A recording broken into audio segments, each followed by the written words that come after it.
Why, hello, you lovely little peppercorns. My name's Noa Lee, and welcome to another retro game hopping afternoon here on the Sunday of Halloween's Eve. How y'all doing tonight? I see Funky Arts, and I see Brisk, part of the usual crowd. How you guys doing tonight? It's good to be here. We're going to start with some Sonic 3 and Knuckles, I think. Probably going to play through the whole thing, at least with Sonic. Maybe play around with the other characters. We'll see. Had a pretty good week, I guess, and we're just gonna jump right on into it on the old wonderful retro pie here. Just make sure all of our stuff's all hunky-dory here. I was having some technical issues prior to starting here. There was a new kernel update for wonderful Linux yesterday that I had a feeling was gonna break my NVIDIA drivers, and it did. So luckily I got that fixed prior to streaming here. Really fucked up my other computer because I couldn't even boot to the login screen, so I had to go in through the terminal and install them, and that was fun. I couldn't exactly remember how to do that, but I figured it out, and I had a feeling it was broken on this computer as well, and it was. So luckily pretty easy fix, just needed to uninstall and reinstall NVIDIA drivers, and it was fine. And Jesus, must have had my headphones set on something else. Sonic is blowing my frickin' eardrums out here. And I've been looking forward to playing this on stream pretty much all week. Apparently I've played this on the RetroPie recently. I kind of forgot about that. We're going to start a new file with Sonic and Tails, because that's the proper way to play some Sonic 3 and Knuckles. Good old Sonic 3. Yep, good old Sonic 3. One of my most played games of all time. I shouldn't mess up at the end like I did with Mega Man 2 last week. This should be a pretty smooth, sailing experience. Although I've never streamed this, and streaming kind of changes the dynamic of playing games I have found recently. It's a completely different ball game. Like that. See? Exactly. But I think most of this is, muscle memory at this point, so I'm not too concerned about my performance of this game. Not that that really matters. We're just having fun anyway, so. What's up, Colin? How you doing? Let me pause the game so I don't mess up Blue Spheres here. I see you playing the best Sonic game. Hell yeah, I am. Cuckoo crazy. This game never gets old. I also gotta get my phone out of my pocket. It is poking me in the wrist, and it's distracting me. Okay, there we go. I'm having one of those days where no matter what I do, it just seems like I can't get comfortable. I don't know what it is. Also getting some input lag. That's always fun. I think we'll be fine, though. I'm adjusting to it already. We gotta go for a perfect. I mean, if you're not gonna go for a perfect on the Blue Spheres, what are you doing with your life?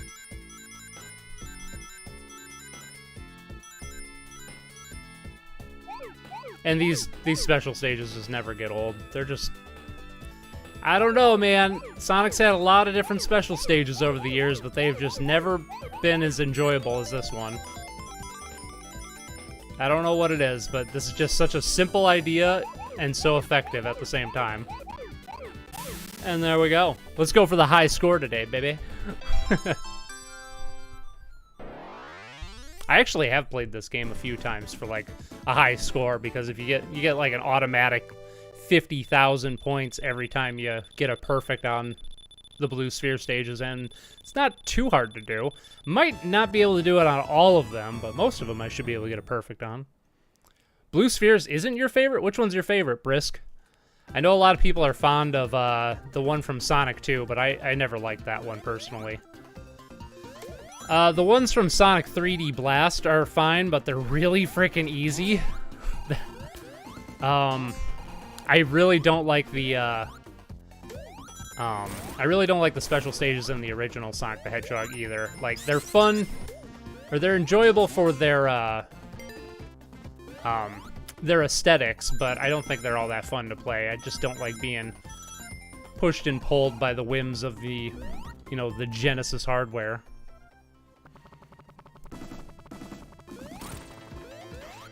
And it doesn't matter what I do. I always found it interesting that they went to I'm really glad they did it because it's nice, but I always found it interesting that they went to the trouble of making, like, or coloring all the assets for Angel Island. Oh, hey, didn't do too bad there. Coloring all the assets for Angel Island green, and then only using them for that first, like, 5 seconds of the level, and then the rest of the level, it's like oranges and browns because everything's on fire. I don't know, interesting. Oh, okay, cool. Well, that's nice. We did good, and then we did not so good. Let's just get some of these and bone out of here. Probably not going to be stopping to play very many of the bonus stages. It's not much of a point to them. Trying to think of other special stages from Sonic games. I can't really think of any other ones that I enjoy. I guess the ones from Sonic Mania are fine. They're not my favorite, but you know, I guess they're my second favorite. But that's about it. Yeah, Sonic Manias are smoother, you think? Really? I don't know. I know I'm in the minority on that, but I really don't care for them overall. I think they're fine. They're serviceable, but I don't find them particularly enjoyable. Same thing with Sonic CD special stages. Like, they just never really did it for me. But I can appreciate the spectacle of them overall. I just bumped the crap out of my desk here. The camera probably just shook like a motherfucker. Oh, yeah. What were the ones in Sonic Advance like? Those were... I can't remember what those were like. I remember not liking them, though. I think it's just... Yeah. I don't know. The more I think on it, the more I think Blue Sphere is the only special stages in Sonic games I've ever liked. Oh, wait. I'm thinking I went the wrong direction, but I went the right direction. I did. Haha. I don't know. It's just something about these is just so enjoyable to my brain. Now I went the wrong way. Maybe I did. I don't know. Oh, yeah, there we go. Get me some more rangs here. Not to mention, I think it's telling, like, Sonic Team clearly liked these stages back in the day when they went, since they went to the trouble of creating the whole Blue Sphere hidden game and all that. Hey, what's up, Wakos? How you doing? Hey, friendo. I don't know what to say. My favorite special stages, Blue Spheres is definitely up there, but I also really like the ones from Mania CD and 3D Blast on Sat. Oh yeah, I always forget about the Saturn version of Sonic 3D Blast special stages. Those are pretty enjoyable. I haven't played them a lot because I've only played the Saturn version a handful of times, but yeah, not bad now that I think about it. Chaotix also has some cool special stages. I really don't remember what they're like in Chaotix. That's a game I've only played a handful of times, and I really don't like. That is... Oh, man, that is a weird game. Definitely something I need to talk about one of these days, because that is a bizarre game. I know it has its fans, so clearly there's something to it, but, you know... The ones from Sonic Advance 1 had the bad depth perception. Bad depth perception. Man, I am blanking hard on what the... those are. I remember not like, I remember my least favorite ones. Maybe not my least favorite, but I remember really, really hating the ones in, Sonic Heroes. Like, where you had to get, like, you just had to collect a shit ton of spheres, and I don't know, it probably wouldn't be as bad these days. I probably had stupid kid brain at the time, but I definitely hated those back in the day. It was kind of nice, though. I believe Sonic Heroes was, like, the first game since, like, the Adventure series started to actually have, like, special stages again. So it was kind of nice to have that back once again. Joe, you pay Peak Sonic. Oh, yeah. Peak Sonic indeed. This isn't just the best Sonic game. This is just, like, one of the best retro games of... One of the best games of all time. This game's a freaking masterpiece. Now, here's one I might not get a perfect on because I'll keep an eye on the number up there, but I always seem to forget when I need to jump over... Like, right at the end, you need to jump over 2 blue spheres to get get the rest of the rings and then backtrack a little ways. And I forget that once in a while. We'll see if I can remember this time. I have to go back and watch it after we're done streaming today, but I'm wondering... Seems like it's looking pretty good on the stream. I'm only streaming at 30 FPS, and the blue spheres, it's best experienced at, you know, a constant 60. I can't imagine, like, playing this if this game was locked at 30 FPS. Like, oh, that might be a little rough. One of the few times I think, like, you know, frame rate in a game, like, really, really matters. Is it this one, or is it the next one? Oh, yeah, it was the next one. Shit. We're just gonna do this. Okay, now we're back on track. Jump over this. There we go. Now we got it perfect. Dunzo. Actually, I take that back. Sonic Rush has his best special stage music, objectively, because Hideki Naganuma did the soundtrack in that game. Yup. I don't remember it offhand, but I agree with you. That soundtrack is badass. Oh, man, I love the soundtrack in that game. 3 Blast Saturn has the best special stage music, no competition. Again, oh yeah, you know, I might be thinking of a different one, but yeah, I do remember liking that.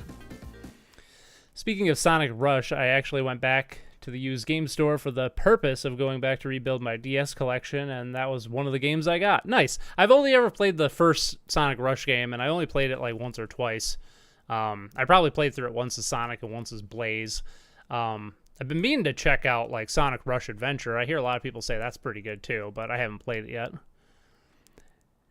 Doing great. Trying out a little Crash Bandy 4. Nice. Brutal difficulty at times, but unlimited lives makes it a lot more like Super Meat Boy experience. Pretty fun. Cool. Yeah, yeah, releasing a game like that nowadays without unlimited lives would be a real dick move, I think. I catched up when you played Shatterhand for the first time, by the way. Really happy to see that you liked it. Yeah, I got to get a physical copy of that. I really did like that. I feel like that would be a game that, like, once you, like, really get into it, it'd be a lot of fun. Funny thing is that they had some other games that I just couldn't pass on. Ooh, some other games, you say. Did they have, what? Are you making... Oh, DS collection. Did they have Metroid Prime Hunters? Because I never see that when I'm out and about. I've never seen a physical copy of that game. I don't know why. It just seems like... It seems like they didn't make very many of those or something. Or, like, it's people that have a copy just don't want to let it go. But in all my years retro shopping and going to different, like, retro gaming conventions and different retro game shops and... thrift stores and stuff like that, I've never come across a physical copy of Other M. Or, not Other M, ugh. I've come across a lot of physical copies of Other M's, because that game sucks, but... Tails, did you just fuck me over here? Yes. That's okay. We'll figure it out here. But Prime Hunters is what I was trying to say. I did find a loose copy once, now that I think about it. But I didn't buy it, because I'm not just gonna collect little dinky cartridges without the case. Come on. Love that insta-shield. Most underrated move in Sonic the Hedgehog history. I will die on this hill. I know everybody likes to drop dash, but I'll take my insta-shield any frickin' day. I just kind of wish they'd make a... Well, I guess they kind of did in Sonic Mania, but I wish they'd make more 2D Sonic games that, like, utilize, you know, the ability to use shields like this. I always just thought that was such a cool and underutilized mechanic. I want this.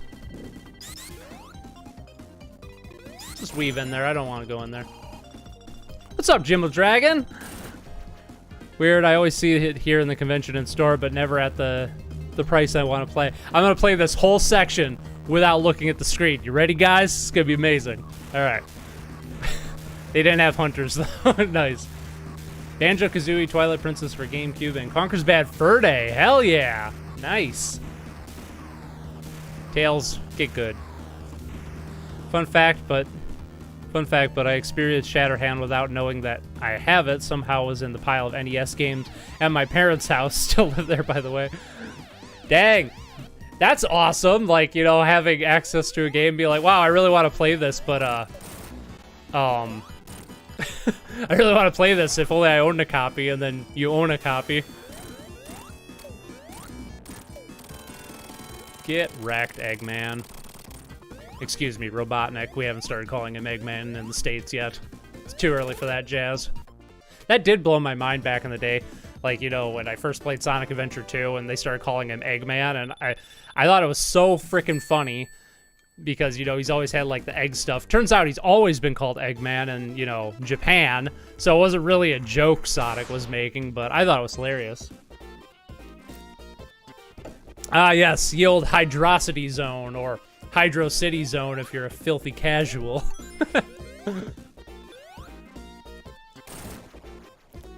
Probably the only water level in a Sonic game I actually like. And it's probably mostly because of the music.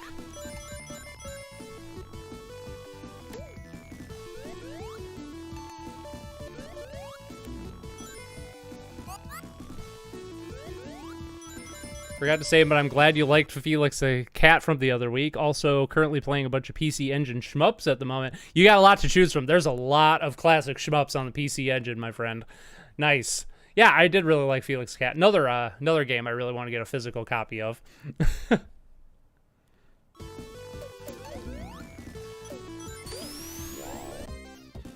I mean, ideally, I'll, you know, one day make enough money I can get a physical copy of everything, but, you know, we live in hope.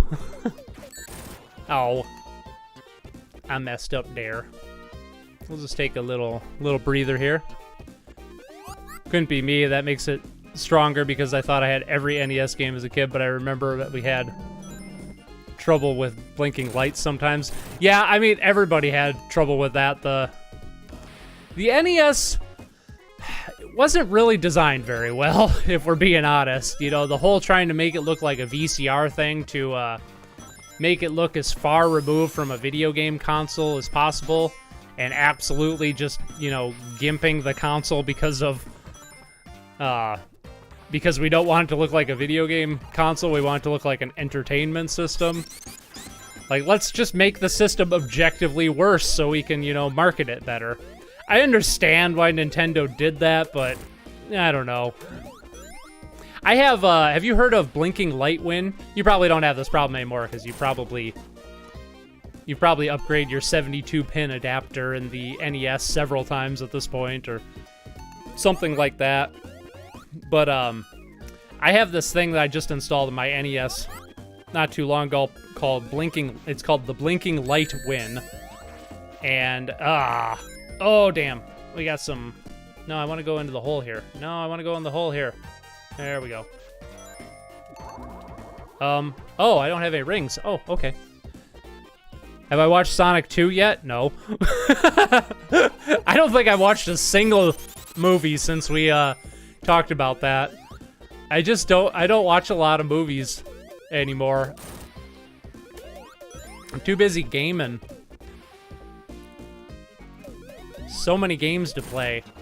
Somebody informed me, I forget who it was, that new game that came out like in, I think, August, Cult of the Lamb, which I thought Cult of the Lamb was like a Binding of Isaac, like, you know, roguelite thing, and I guess it kinda is, and, you know, oh, I did it again.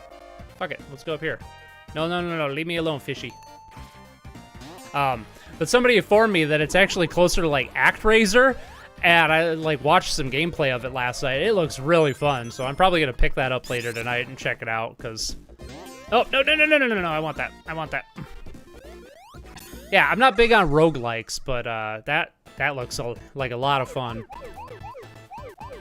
Here's a Blue Sphere stage that took me an obscenely long amount of time to figure out how to perfect. Like, I don't know, I was probably like 18 or 19 before I figured out how you could finally, like, get a perfect score on this level. You know, not like I've been playing this game since I was 6 years old or anything.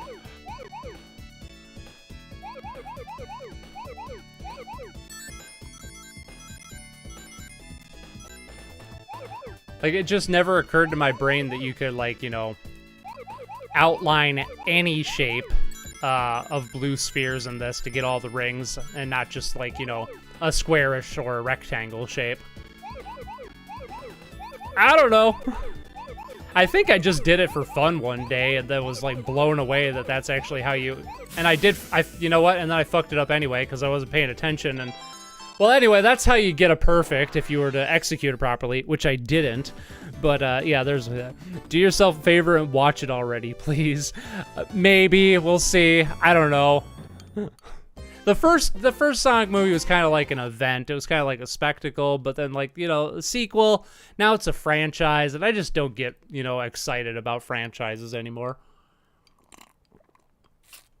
Not really. I mean, it's probably, I've heard people say it's better than the first movie, and it probably is.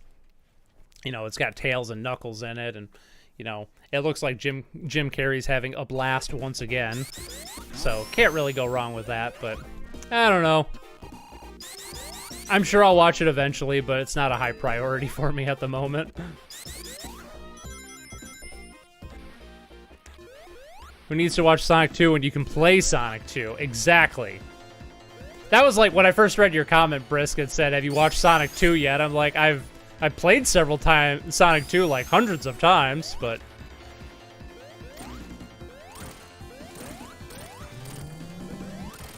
Bitch. That's how you do that.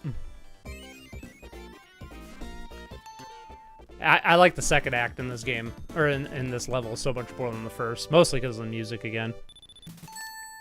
Gonna be tough to get Felix. A loose card is 90 bucks. Oh, damn it. Of course it is. Retro game prices are freaking insane, and I hate it.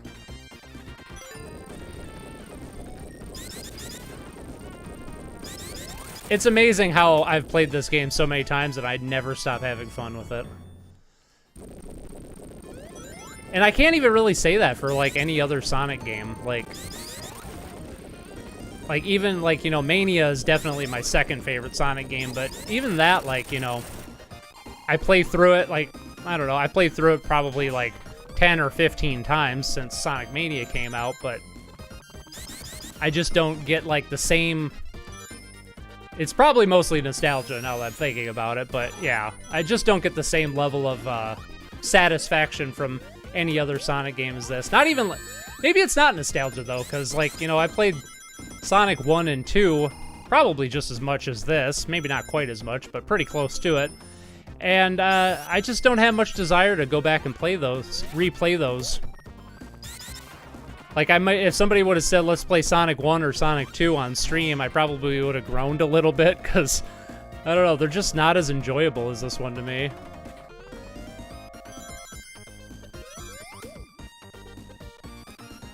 Especially, you know, now that I think about it, I think Sonic 2 is probably my least favorite of the trilogy. Maybe not, I don't know, maybe it's the first one. Hard to say. Sonic 2 gets kind of weird towards the end, and it kind of, I don't know. Once I get to Metropolis Zone in Sonic 2, I kind of check out, like, every single time. Like, I don't know, the last act of that game is just kind of tedious, which is unfortunate. Let's get some more emeralds, yeah. Play Sonic Blast? We should play Sonic Blast. That game's awful. I hate that game. But yes, we should play Sonic Blast. That might be fun. That might be a blast. Haha. There we go. We'll turn, if there's still time left, which there should be after I beat Sonic 3 and Knuckles, we'll turn on Sonic Blast. Was that released on the Master System and the Game Gear, or just the Master System? Or just the Game Gear? I think it was released on both, and I think the Master System version is at least playable. I got turned around here. Where am I going? I want to go not there yet.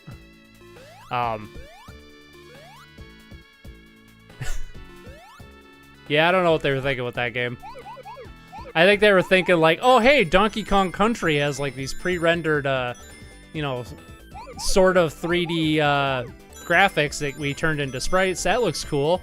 Let's make a game like that, but do it on 8-bit hardware for some reason, and it'll look like crap, but it'll play like crap. Great!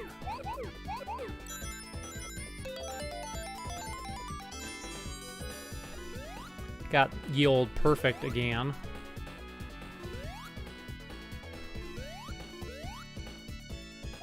Assuming I don't mess up the spheres on the corners here. Like with a thumb spasm or something. This sounds so crazy, but I replayed Sonic 1 more than S3 and K, Sonic CD, and finally Sonic 2. I mean, I'll believe that. I know there's a lot of people that swear by Sonic 1 as, like, you know, their perfect Sonic game. And I can kind of see why, because, you know, just, I don't know, I feel like that game focused more on, even though the marketing was the most about, like, you know, the speed and all that stuff, and really only, like, half that game even allows you to, like, go at a decent pace for most of the game, because most of that game is, like, pure platforming. And I think that's why Sonic 1 has a pretty dedicated, like, following of people that aren't, like, necessarily Sonic fans. I know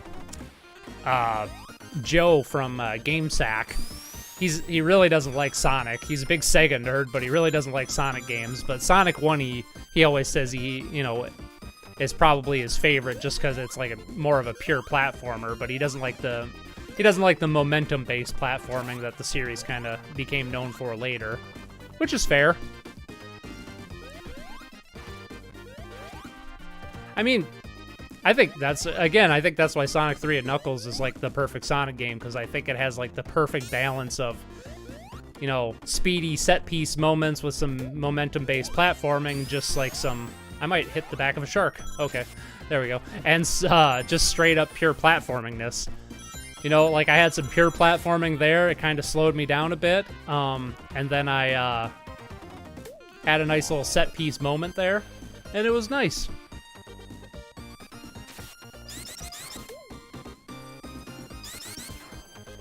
First time I beat Sonic Blast was when I was using a Master System emulator in class. I should have probably paid attention instead of playing that dumpster fire. Nah, you're gonna get way more out of playing a shitty game than you are school. In my opinion, pure platforming in Sonic feels abysmal. I don't know about abysmal, but I kind of agree with you. Mario does it better, for sure. Oh no, Canucks!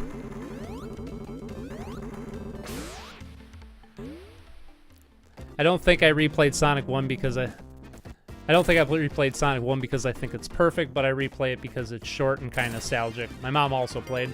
Yeah, there is that. Although that game feels so much longer than it actually is, just because of, oh shit, I fucked up there. Feels so much longer than it is just because of the 3 acts per level thing. Oh, come on. Timing this wrong.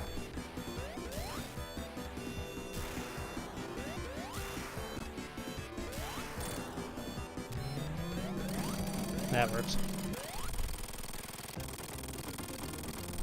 Sonic Blast was released on Game Gear worldwide and the Master System. Only in Brazil, that's right, yeah.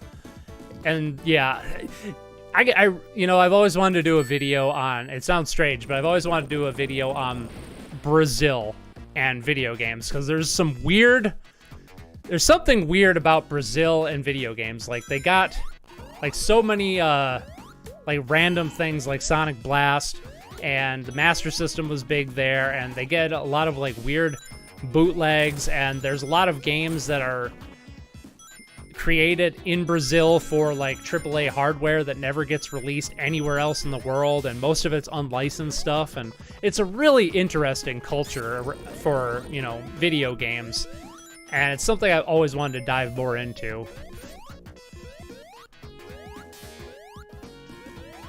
I probably have the Master System version. I didn't want that. I probably have the Master System version of Sonic Blast on this RetroPie. We'll see.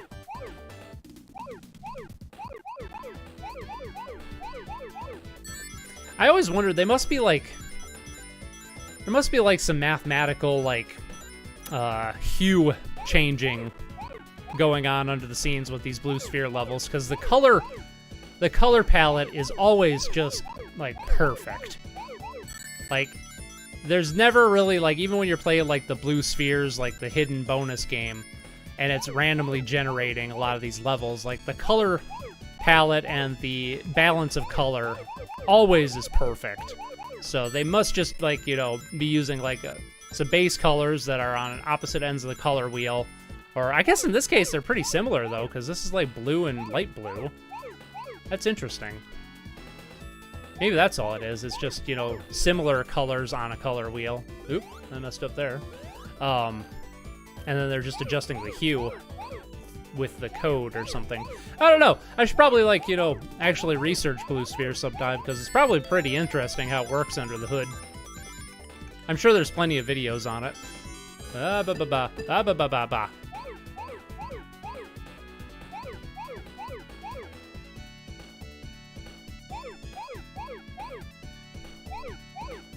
It's so easy to just, like, zone out and, like, get into, like, a meditative state while playing these. It's perfect. It's video game perfection, blue spheres.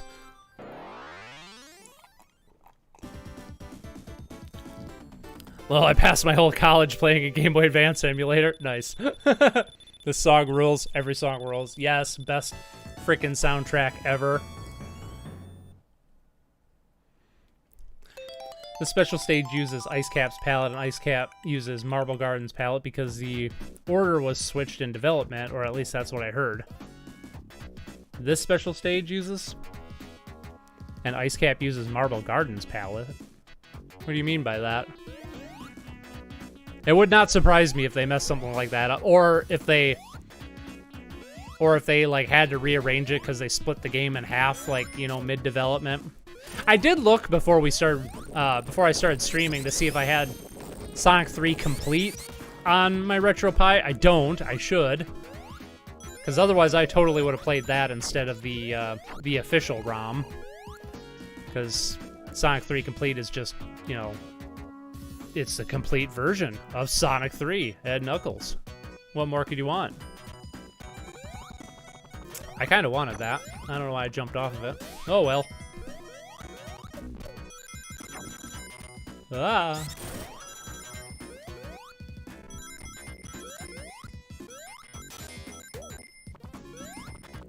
There are too many spikes in this zone, though. Yeah, just a few. Another hot take. I never collect the super sneakers. I really don't think they add much to this game. Sonic 1, they kind of do, because there's some areas in Sonic 1 that you can't reach without the super sneakers. I don't know of any areas in this game that are like that. At least I can't think of any offhand. I feel like you could pretty much get anywhere without them, because there isn't like a cap on your speed in this game like there is in Sonic 1. I got turned around again. I wasn't paying attention. No, I don't want to go here yet. No, go back. Go back. I have a pattern down for this, but, you know, you think I'm going to use it? No. There we go. And then don't forget these rings right here. You gotta get these rings.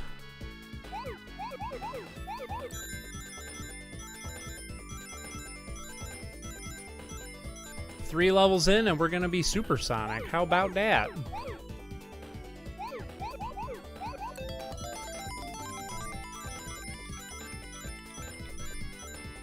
Oop, oop, oop, not what I want to do. There we go.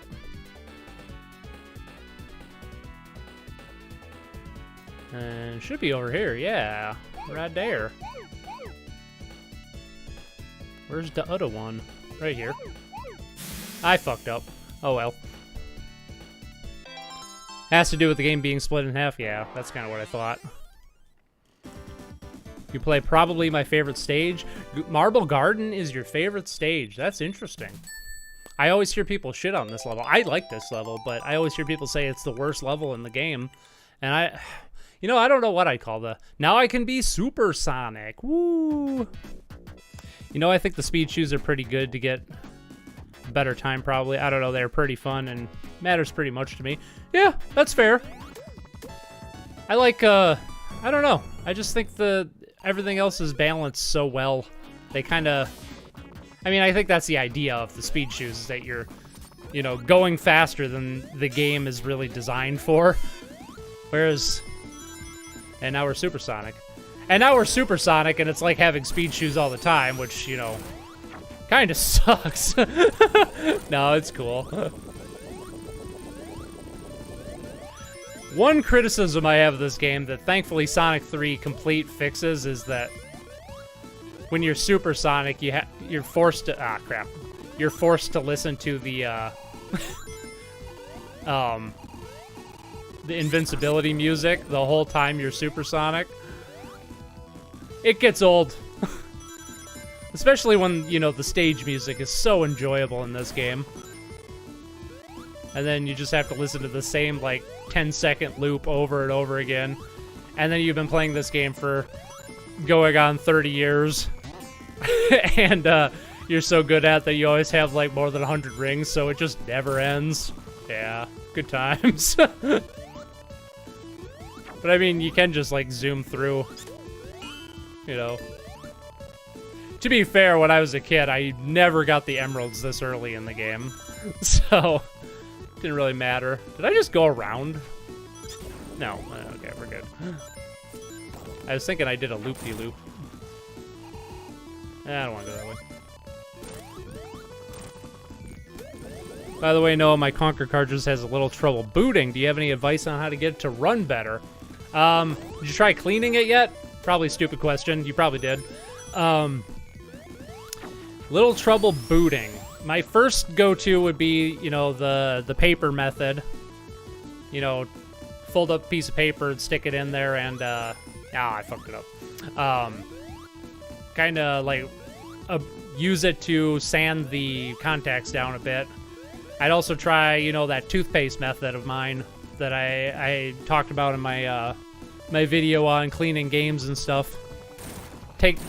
I don't know if you have any security bits or if you even need them for N64 cartridges. I don't remember, but, yeah, I don't know, try brushing its teeth. That'd be, like, the best thing. Other than that, not really, because, I don't know, beyond that point, it's, does it run fine once you get it to boot? Because I found that games that are like that, usually they're just dirty.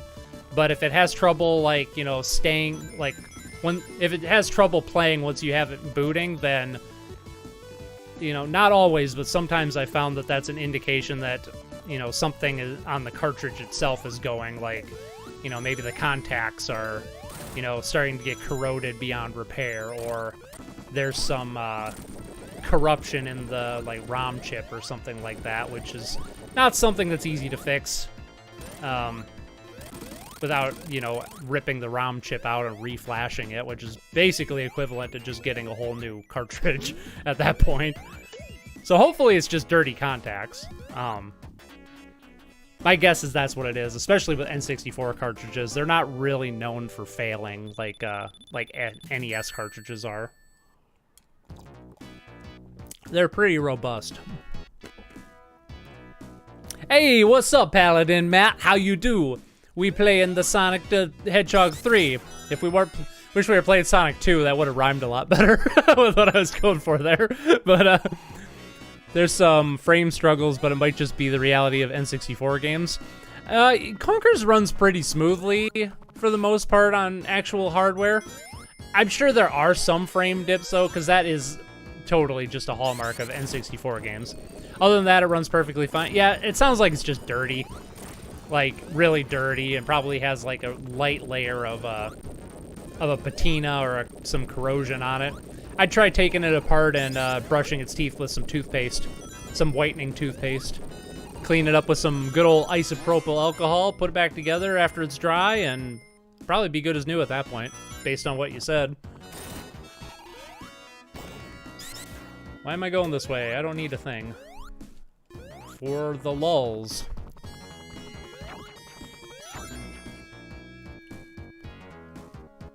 For the no, don't, dude. Don't hit that noob trap there. Holy shit, what's up, stuffies? How you doing? We playing some Sonic 3. I keep wanting to say Sonic 2. We're not playing Sonic 2. We're playing Sonic 3 and Knuckles. We're playing the best one. Not the, second best one on the Genesis. I don't know what it is, but there are a lot of like people that swear by Sonic 2 as like the best game in the series. And I don't understand that personally. I understand Sonic 1 because it's so different, but Sonic 2 is rough in some areas. I don't know. We're just gonna jump here, we're gonna do that. I do really like this level.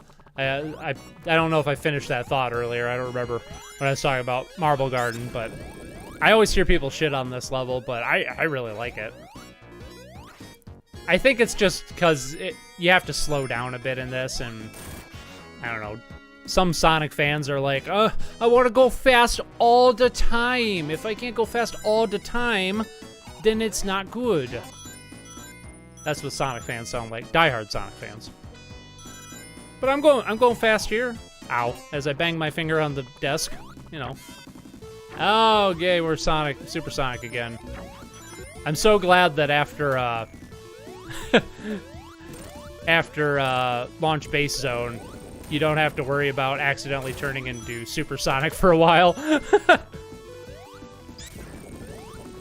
I think they balance the...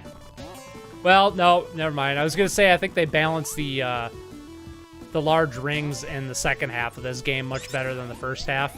But then I remembered that there's 8. I think there's 8 giant rings in Mushroom Hill Zone, and then they're pretty sparse after that. Several times, I'll probably not be able to do it, but several times I have gotten all 7 Chaos Emeralds before I've even left Mushroom Hill Zone. So the problem of accidentally turning into Super Sonic isn't abated too much. That's another feature that I love in Sonic 3 Complete.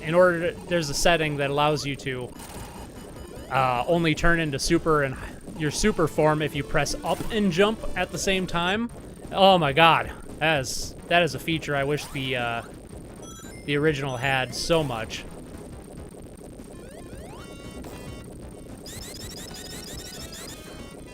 I don't know what it is, but I just, I don't really enjoy playing in the super forms in this game all that much. I think it's just because it takes, like, all the challenge out of the game, and maybe it's just because I played this game so much. There's not much challenge left for me in this game. I mean, I'm sure if I could actually, get good at speedrunning it, but I don't really have a desire to, be a speedrunner in this game. I just kind of like chilling out and, spending some time with this game. Ow, I fucked up there. God damn it, you son of a bitch. Well, I was gonna go for that, I'm still gonna go for that thing. You know what, you're not gonna stop me. There we go. That's how you do that. Because I want this. So I can hit the boss a little more.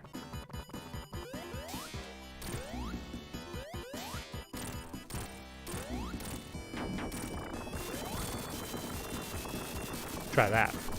Marble Garden, the goat for real. Another fan of Marble Garden. Oh, I messed up. Another fan of Marble Garden. Nice. Very underrated level. Actually, you know what? I think, wow, if I would have hit him one more time, we would have beat him already. Damn. I think, honestly, I think Carnival Night is my least favorite level in this game. I still like it, but yeah, I'm thinking on all the levels, and I think it's my least favorite. Nope, it's Sky Sanctuary. I don't really care for Sky Sanctuary. That's what it is. Yep, it's Sky Sanctuary. It's more of a spectacle level, in my opinion, than an actual good level. Which I guess is fine. It's a nice change of pace late in the game and right before the final act, but as far as like actual level design goes, I don't care for Sky Sanctuary. Damn it! Do do do do do do. That's all we're gonna listen to. Do do do do. How did I get 50 rings so fast? That was like, it's... Jesus. The Curse of Supersonic, am I right? It's like a werewolf form. There's an interesting take. A Sonic game where Sonic turns into a werewolf. Wait, that sounds familiar. Never mind, that's a terrible idea. Oh. Boing. No. Get up here. Get up there. There we go. Ah, it's good to hear the real Carnival Night theme. No doubt. Oh my god. I know that those were like the stuff they added for All right, well, that's something. I don't think you can get through there. Oh, you can. Okay. Weird. What was I gonna say? I know the music they had for the Sonic Origins collection were like based on demo versions and stuff, but there's a reason they didn't use those tracks in the main game because they're pretty bad, am I right? Like, I know some people like the Carnival Night theme, the prototype version and the version they made for the Sonic Origins collection. I don't. It's pretty bad. I just can't believe it's that hard to get. It can't be that they can't get the licensing rights for the music that Michael Jackson. Oh, now I'm gonna run out of rings, and this boss is gonna. I'm gonna have to actually be careful. Shit. Another thing I hate about accidentally turning into the Supersonic. At least I got a shield. Never mind, it's gone. There we go, whatever. Yeah, that werewolf idea. How about instead we put Sonic in a world of Arabian Nights? Yeah, I know. Or like, you know, like King Arthur times. You know, Arthurian legend. That's a great idea, too. Also, what was that frickin'... Anybody see the what does they call it? That Netflix show or movie that was announced this week? Sonic something or other? What a weird thing that looks like. Ow. I think is it a show or is it a movie? I never did figure that out. I owed a kid robot Sonic plush. Nice. I have a Sonic plush. Do you own any Sonic plushies? I have one that I won at a Dave & Buster's the one time I went to a Dave & Buster's before I realized how lame it is. Yeah, spent like, you know, $50 and got like a $5 Sonic plushie out of it. So, a lot of fun there. I know all redemption arcades are like that, but man, Dave & Buster's is really like quite the ripoff in terms of like, you know, stuff. I don't know. It was weird. The one time, maybe it was just the one Dave & Buster's I went to, but it was like nonstop sadness. Like nobody there seemed like they were having a good time. Which seems like the opposite of what you'd expect at a place like that. Maybe it's just because I'm in Wisconsin and we're like, you know, I think per capita we have the most alcoholics, but it was like nothing but like drunks that weren't even having a good time. They were just there to drink and nothing else. No, I don't want to go up there. But I don't want to go over there and get that big ring either because then I'll just turn into Supersonic faster. And we can't listen to the good music. So we're just going to skip it.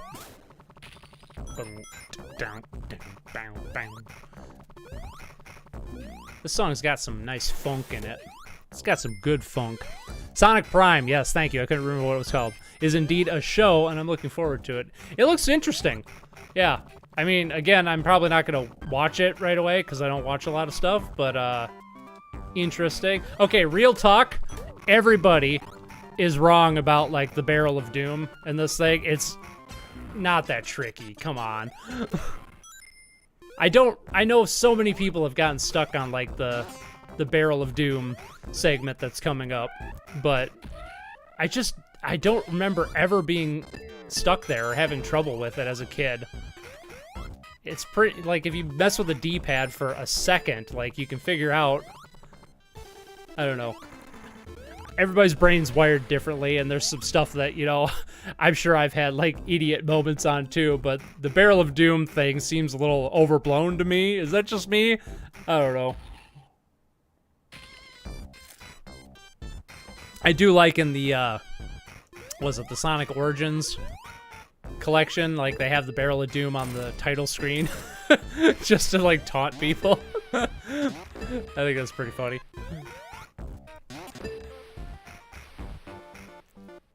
Everybody could remember it was Sonic Prime except me. Shows how much I just tune out when I watch. Damn it! It shows how much I tune out when I watch trailers for like Netflix stuff and things. I could not remember what it was called. I do find it interesting that Rouge is like a main character in that. That's kind of interesting.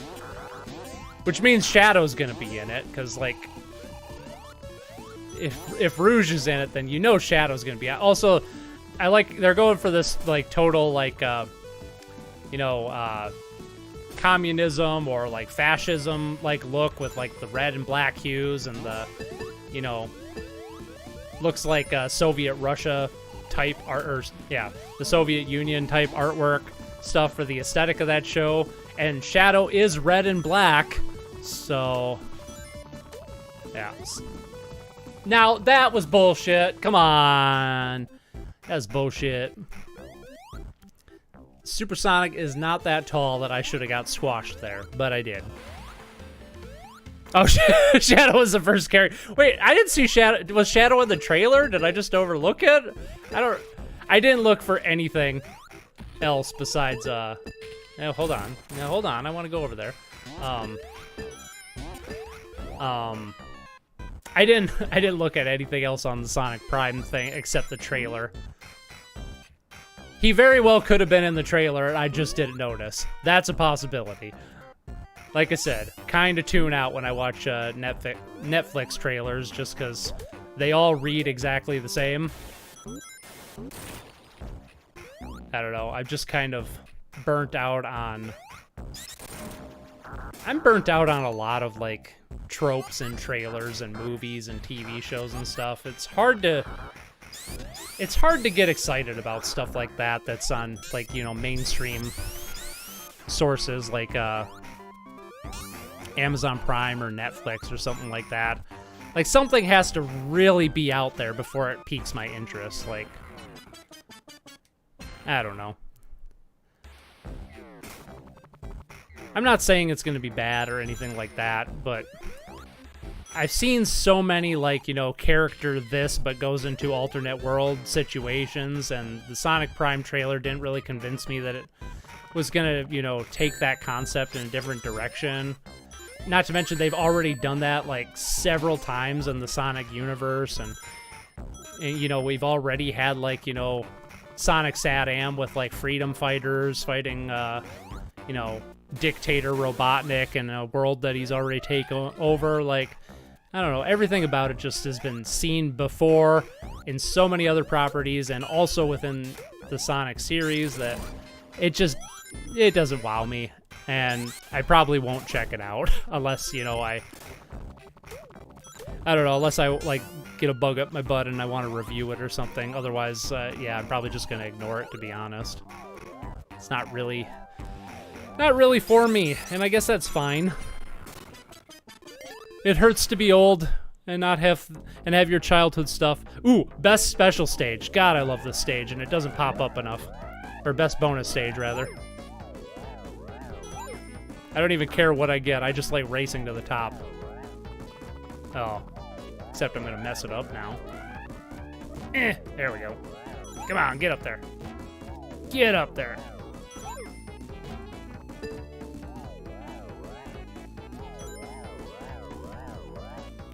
Come on, we gotta get to the top. Get to the top! When I was a kid, I really sucked at this, and I didn't even know that there was a top. No! I'm gonna mess it up! Fuck! Shit! Come on. Come on! There we go.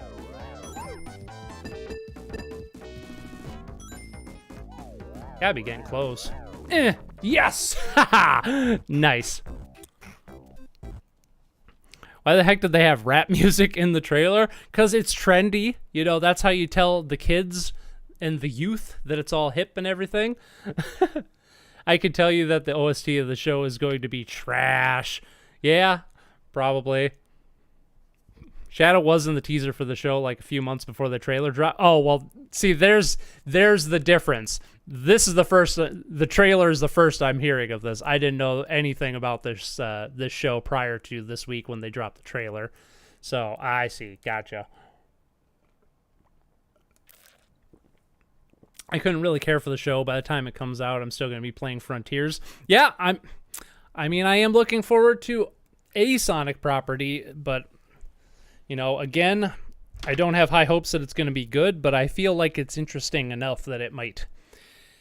I don't even care if it's good, honestly. I just like the fact that they're trying something different with it, and, you know, not just banking on, you know, nostalgia to carry the series for the 85th time. Well, I mean, which they kind of are, because they, you know, some of the extra levels in Sonic Frontiers are very clearly hey, it's the Barrel of Doom, everybody. Here we are. I don't know. I don't think it's that bad. I know that, you know, figuring out the D-pad is, you know, can be kind of tricky, but But, what the hell was I talking about? Frontiers, yeah. Yeah, some of the side levels I know are, like, ripped straight out of, like, Sonic Adventure 2. Like, they showed, oh, what the crap was the name of it? Sky Chase. Sky Chase? No. I don't remember. Canyon Chase? Whatever the name of that one shadow level from, Sonic Adventure 2 is, that I can't think of the name of. They have, like, a reskin of that level in, Sonic Frontiers and one of the extra levels.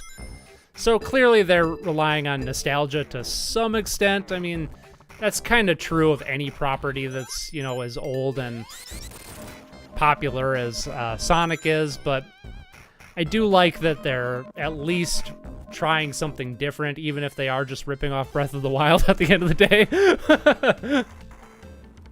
They did the multiverse very good in Sonic Comic and created one of the best villains, which is Scourge, Evil Sonic, but they lost the right for the characters, so sadly we'll never see him again. Yeah, I didn't even think about the comic. Yeah, they've just done so many of those. Radical Highway, thank you. No, not Radical Highway. That was the first level. Maybe that's in Frontiers too. The other one where Shadow's chasing Tails' plane through the canyon is the level I'm thinking of. I can't remember the name of that. But yeah. Yeah, it wouldn't surprise me if Radical Highway was in, I guess we're gonna do this with Supersonic. Just get fucked, Robotnik. Okay, there we go. That was hard. I think you can't judge the OST by the trailer, since the trailers often use different music than the actual shows, so I think it's not really fair to judge it already. I agree. That is fair. That is fair. And also, it's contextual, too. Like, you can't really say, like, you know, the soundtrack's bad if you haven't experienced within the property that it's part of, because, you know, a good soundtrack is so intricately linked to what's going on in the property, or in the context of the show itself, so that could change everything. Good point, Funky Arts. You are correct.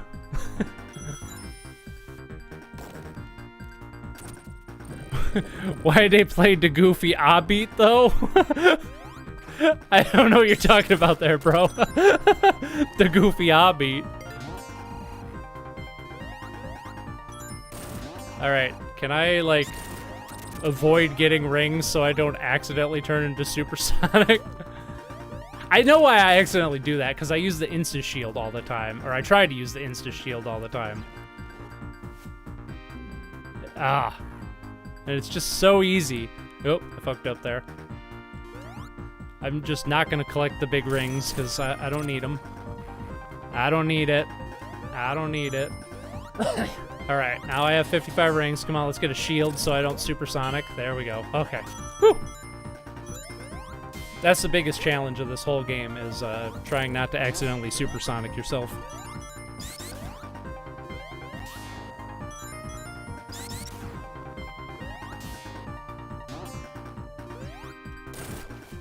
Best Michael Jackson track of the game, am I right?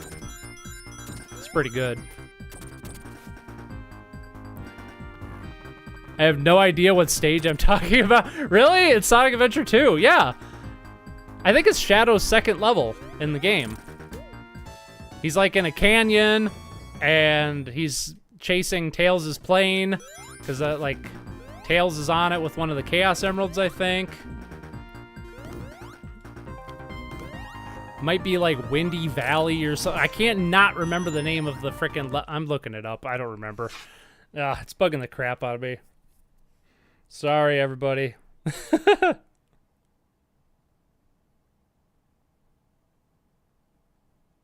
I have no idea what level you're talking about. Probably because I'm doing a shit job of explaining it.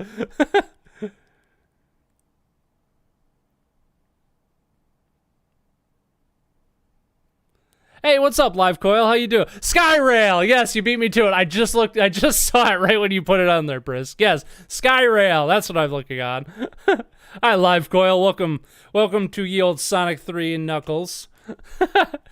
Yeah, it's the stage that looks like Pumpkin Hill, but in Frontiers it's made to look like Green Hill. Yeah, weird choice, right? I didn't recognize it at first, and also I could not remember the name of the level earlier this week either, and people wrote, yeah. I think it was like an IGN thing that was it was like Skyrail level from Sonic Adventure 2 remade in Sonic Frontiers, and I'm like, what the fuck is Skyrail? I could not think of what that level was. Yeah, Skyrail. That's what I'm thinking of. Ta-da.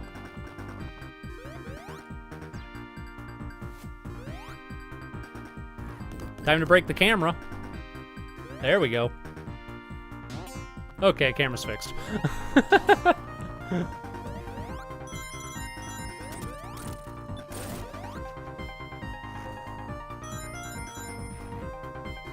Hard to believe we're like halfway through this game already. Good to be here. S3 and K are hard games, man. Hard games? Really? I suppose if you haven't been playing it for 30 years like I have. Yeah? I always, like, when I was a kid, like, maybe it was just the save system. I think the save system went a long way to, like, making me actually, like, get good at this game. But it was a long time before I beat, like, Sonic 1 and, Sonic, 2. Because they didn't have the save system, but I remember playing through, okay, we'll supersonic him, that's fine, too. There is no challenge when you are supersonic.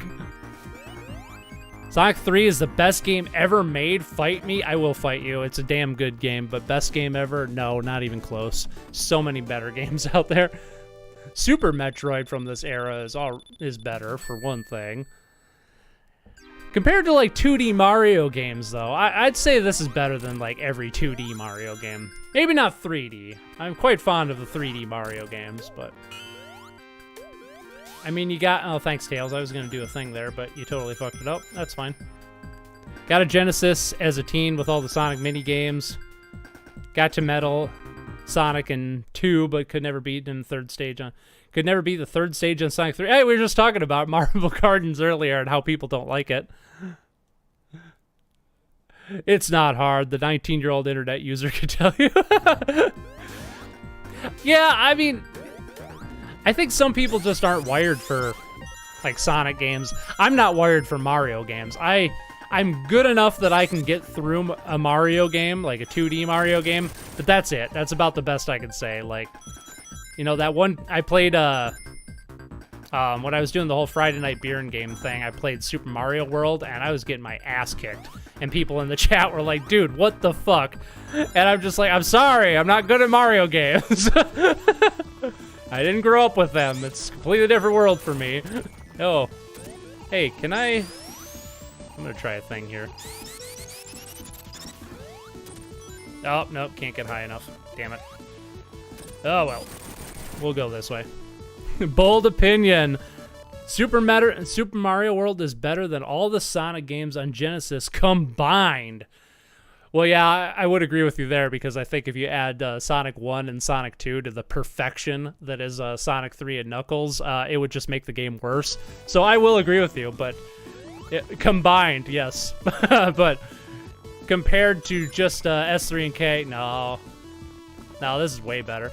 Super Mario World is not even the best 2D Mario game. Like, that would be Super Mario Bros. 3. Like, that game is so much better than Super Mario World, in my opinion. I don't know. Mario World's fine. I really like it, but I kind of feel like, I don't know. I kind of feel like it's just, I don't know. I feel like the game should be half the size that it is, because they really, you know, there's like 4 tracks of music in the entire game. They're all the levels pretty much look identical and sound identical. There's just not a lot of variation in the level design overall. I don't like the whole castle thing. I do like the multiple exits of levels though. That's nice. That was a good feature they added to Super Mario World.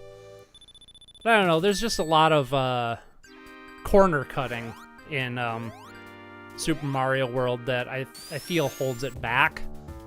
I feel like if they would have made a, well, I know they technically did make a Super Mario World 2, but it doesn't count.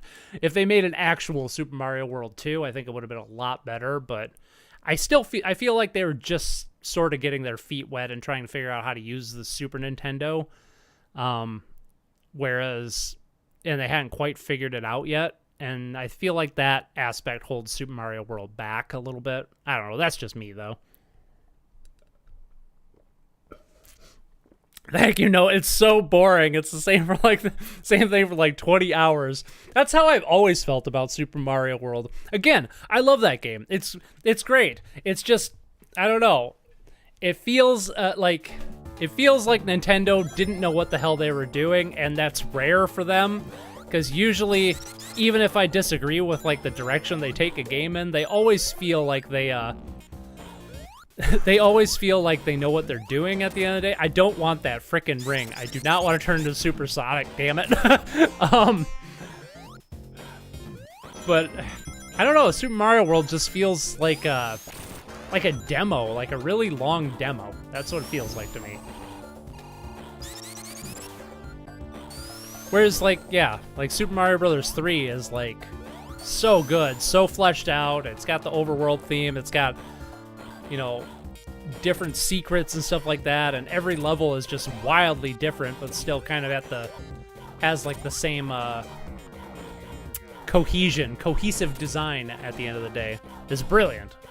Super Mario Bros. 3 is, like, a perfect freaking game. God, I love that game. No, I don't want to. Oh, shit. I was so busy trying to avoid the snail, I took a spike to the face.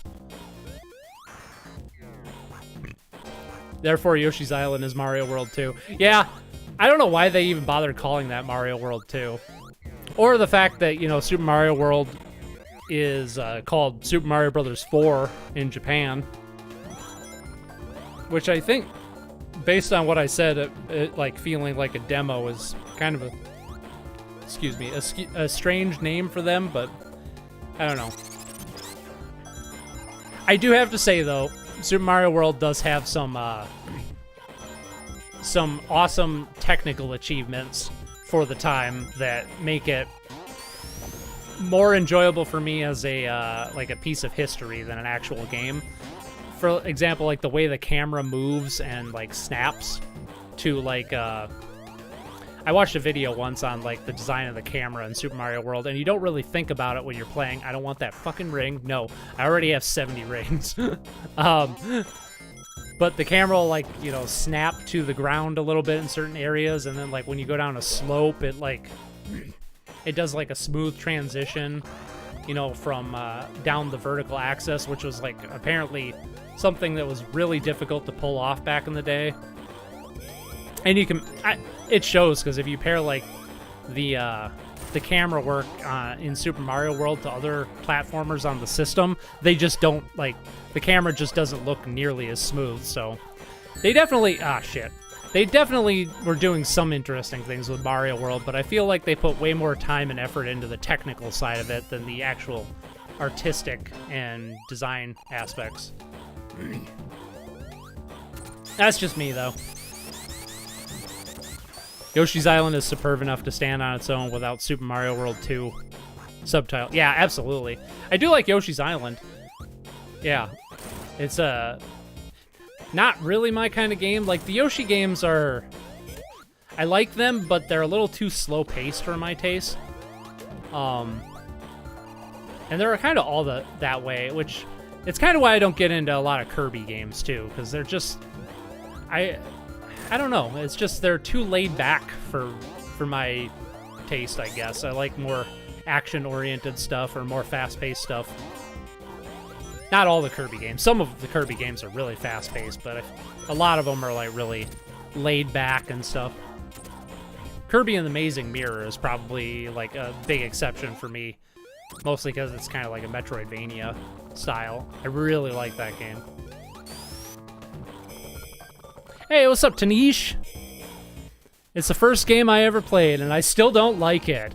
Probably because I was 4 and my cousin let me play the middle of the game and not the beginning. It was too hard for my baby brain. That's funny. Yeah. The first game you ever played was Sonic 3 and Knuckles. Nice. Classic. I finished up my Diet Coke here. Super Paper Mario has the best story and soundtrack in the Mario franchise, but it has atrocious gameplay, very lopsided game. I go back to Paper Mario and the Thousand Year Door way more. There's another series I haven't really gotten into. I don't care for any of the Paper Mario games. I played a little bit of the original. I haven't played any of the Thousand Year Door.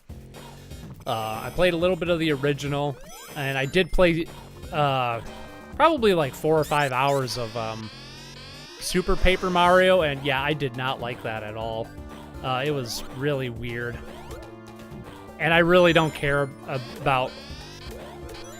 That's kind of like my thing on games, is like, it doesn't matter how good the story is. If the gameplay doesn't intrigue me, I don't give a shit about the story at all, so I couldn't tell you what I thought about the story in that game, because I probably wasn't invested enough in it to even pay attention to it at that point. Kirby sucks. I will die on that hill. Oh, I think it depends on which game you're talking about here. Like, I don't know, man. Kirby's pretty awesome. Honestly, we're just gonna go down here just for funsies. I don't know.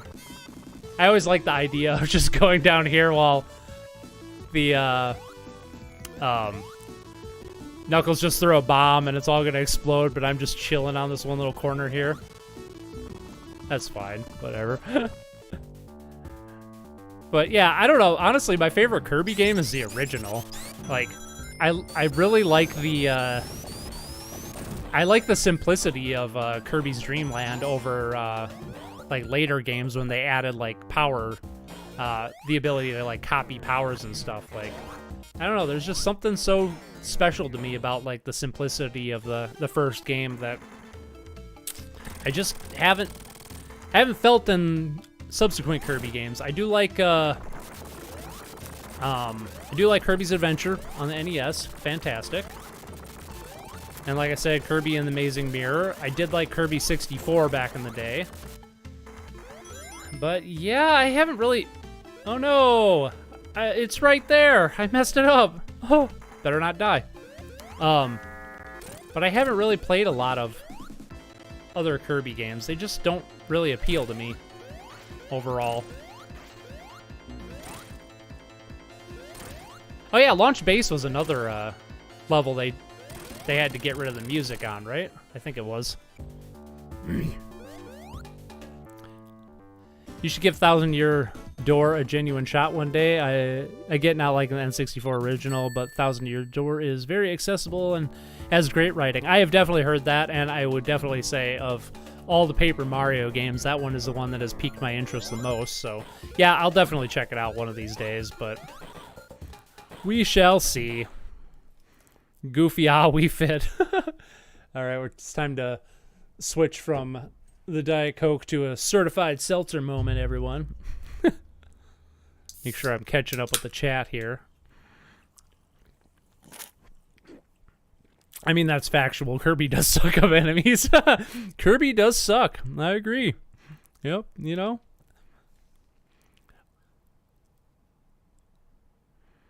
Wii Fit. I'm only like 20, so the first video game I ever played was Wii Fit. I've never played Wii Fit. I've never played a single Wii game ever. I wish. So I've grown up on casual games where you essentially do nothing, like Animal Crossing.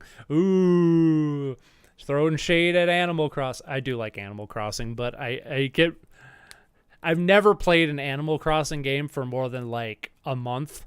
I can't imagine like turning on the same game for an hour every single day for like multiple years, like a lot of Animal Crossing players do. Like, no, I'll play it for, you know, a few weeks, but then once I start to lose interest, I'll never come back to it. So I haven't played every single Animal Crossing game, but most of them, that's been my experience is, you know, I play it, I'm really into it. I can only play for a couple hours a day because that's how Animal Crossing works. And then after, you know, like 3 or 4 weeks, I just don't come back to it again, ever.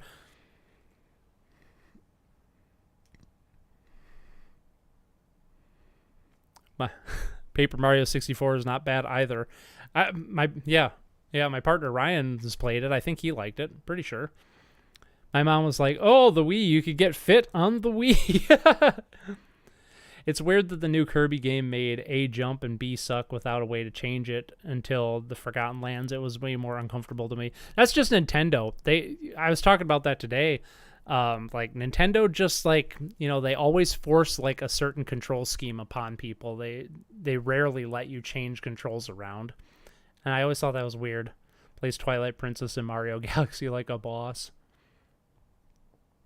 Paper Mario 64 is my favorite in the Paper Mario series. It's very basic, but always brings a smile to my face. Just simple, quirky little games with excellent little ideas.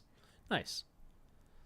Favorite Kirby game ranges from Adventure, Superstar, and Forgotten Land. Yeah, the new Kirby game does look really good. I do want to check that out.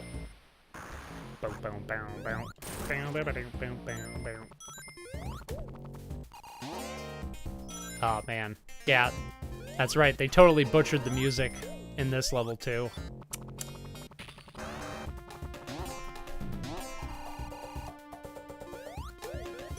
Again, it can't be that hard to, like, get the rights to the music from Michael Jackson's estate. I think that maybe it's not even that. Maybe it's just Sega just doesn't want to associate with the, you know, the fact that they worked with Michael Jackson 30 years ago before he got in trouble.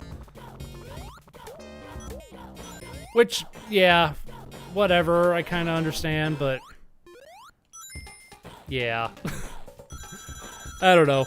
It just always seems strange to me that, like, at least they re-released Sonic 3 and Knuckles and finally acknowledged it after, like, what was it, like 10 years without even, you know, hinting at that game even existed, or this game even existed, which is a travesty in my opinion, because best Sonic game.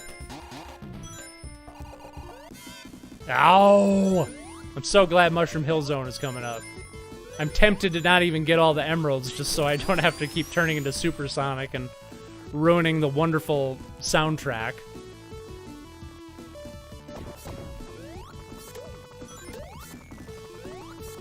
But I'm also a completionist, and I really like the Blue Sphere levels, so I suppose we'll do it. Here's a question for you all, that everybody that likes this game, that is. I know there's a few people that don't care for it or haven't played through it. Which half do you prefer? Do you prefer Sonic 3 half or the Sonic and Knuckles half? I'm going to have to think on that personally, because I don't know. I've definitely heard a lot of people say that the Sonic 3 half is the, okay, I guess I'll just clip into the wall there. That's fine.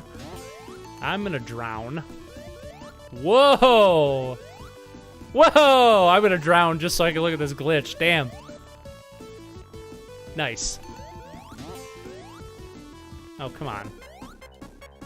Well, shiz it. Hey, I did it. Yeah. There we go. That's fine. Thinking on it, I think I am gonna say the first half of this game is probably the stronger half.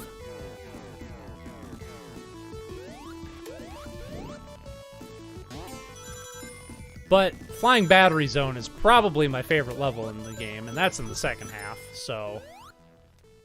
yeah. I like playing as Knuckles more than Sonic in these games because of his gliding, but Tails is the best character. I like playing as Sonic the most in this game. Knuckles is fine. I like how different Knuckles' levels are, or his playthrough is, compared to Sonic and Tails. They're all great to play, and I like how the levels are... I feel like even in like Sonic Mania, the levels were never really designed around other characters. They were all designed around Sonic, and then, you know, other characters were kind of shoehorned in after the fact, whereas this game feels much more balanced around, you know, all three characters, because there's some areas that only Knuckles can go to, and there's some areas that only Tails can go to. And Sonic can go almost everywhere, but not quite everywhere, and then, of course, to balance it out, Sonic has one more level, and also has, just gonna take a hit here. Oh, never mind. I was gonna try and take a hit there so I could keep hitting him, but, then I fucked it up. Also, Big Arm should be here. That's another addition I really, like that they put in, Sonic 3 Complete, is that you still fight Big Arm right here. Because I really like that boss, and it sucks that they cut him out. But hey, we're going to Yo Mushroom Hill Zone. Mushroom Hill Zone. You prefer the first half. Fungi Arts. Great stages, cool shortcuts, nice aesthetics, yeah. Also no Flying Battery Act 2. Wait, you don't like Flying Battery Act 2?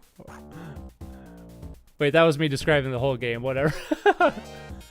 I think this is just going to be a Sonic 3 stream. Well, yeah, it might be. That's fine. I thought about just making that a Sonic 3 stream, but, you know. I always forget how, like, long this game is. Like, it never seems like it in my head, but it is a pretty long game for, you know, a game of this era. I don't know. We've been doing this, what, an hour and a half? We might still have time to turn on Sonic Blast for a bit later on. I'll just have to change the thumbnail after the fact for the VOD to say, Sonic 3 stream. That's what we decided.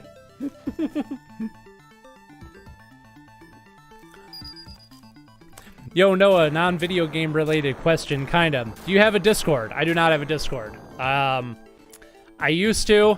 I had a fan made a Discord for me once and made me a moderator of it. It was very kind of them, and I tried it, and I didn't like it.